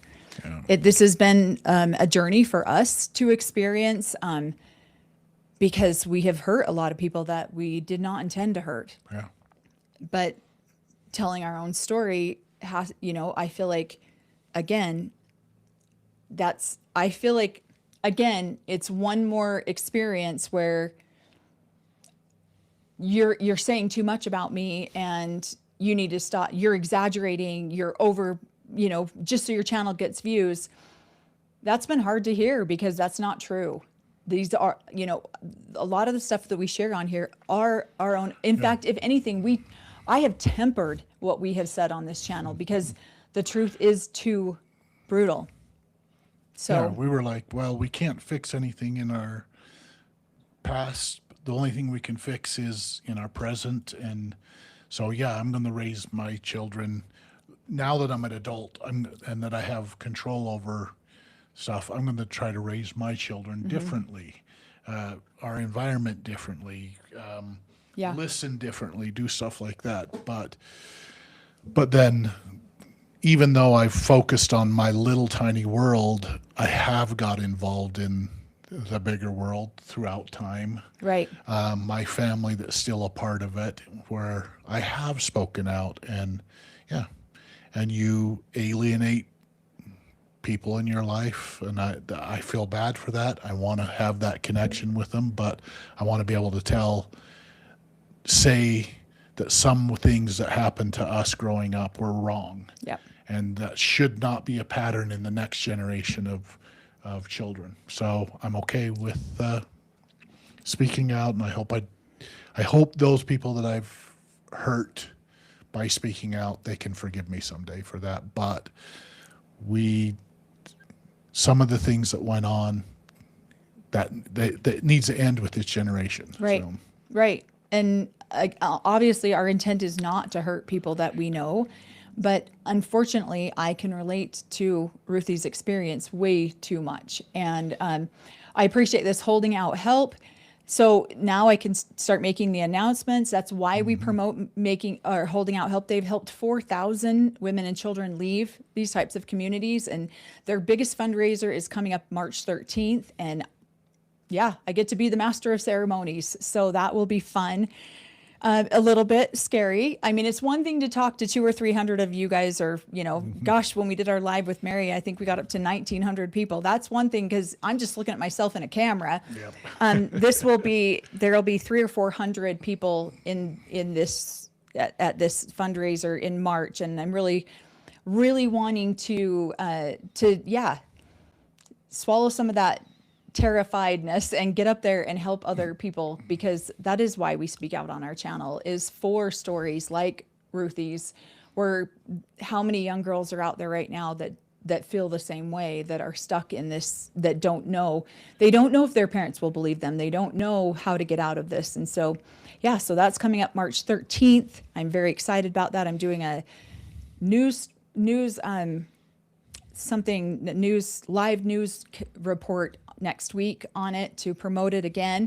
So it's definitely, Holding Out Help Conference March 13th. So I will be the master of ceremonies there. Corey was I'm going to be in the answer some questions, which he probably still will. But I get to be in the audience, relaxed, enjoying the environment, and cheering on Mel here. It's going to be amazing. Yeah. So it's going to be an event for sure. I'm excited about it. I've done some public speaking like that before. I was the women's president for the Women's Council of Realtors here in Utah for the state of Utah, or in the Salt Lake. And so I did that. I spoke in front of large groups for a year. But again, that was 2018. That's been a hot minute. So I'm prepping myself for sure. But I'm She's excited. gonna kick butt. Yeah, I'm excited for it because honestly, anything that we can do to help people in these types of situations, we want to do. And I know, unfortunately, her abuse is not just singular to plural marriage. It's just not. This happens in a lot of different cultures. But unfortunately, you get a lot of women with no self-esteem, no self-value, no self-worth, like her mother, and the abuse continues and continues and continues. And so I applaud Ruthie for standing up and writing a book like this and writing such intimate details about it, even though they are hard to read. Again, a lot of times we turn our blind eye to things because they make us too uncomfortable. So this book is definitely very uncomfortable to read. It absolutely is.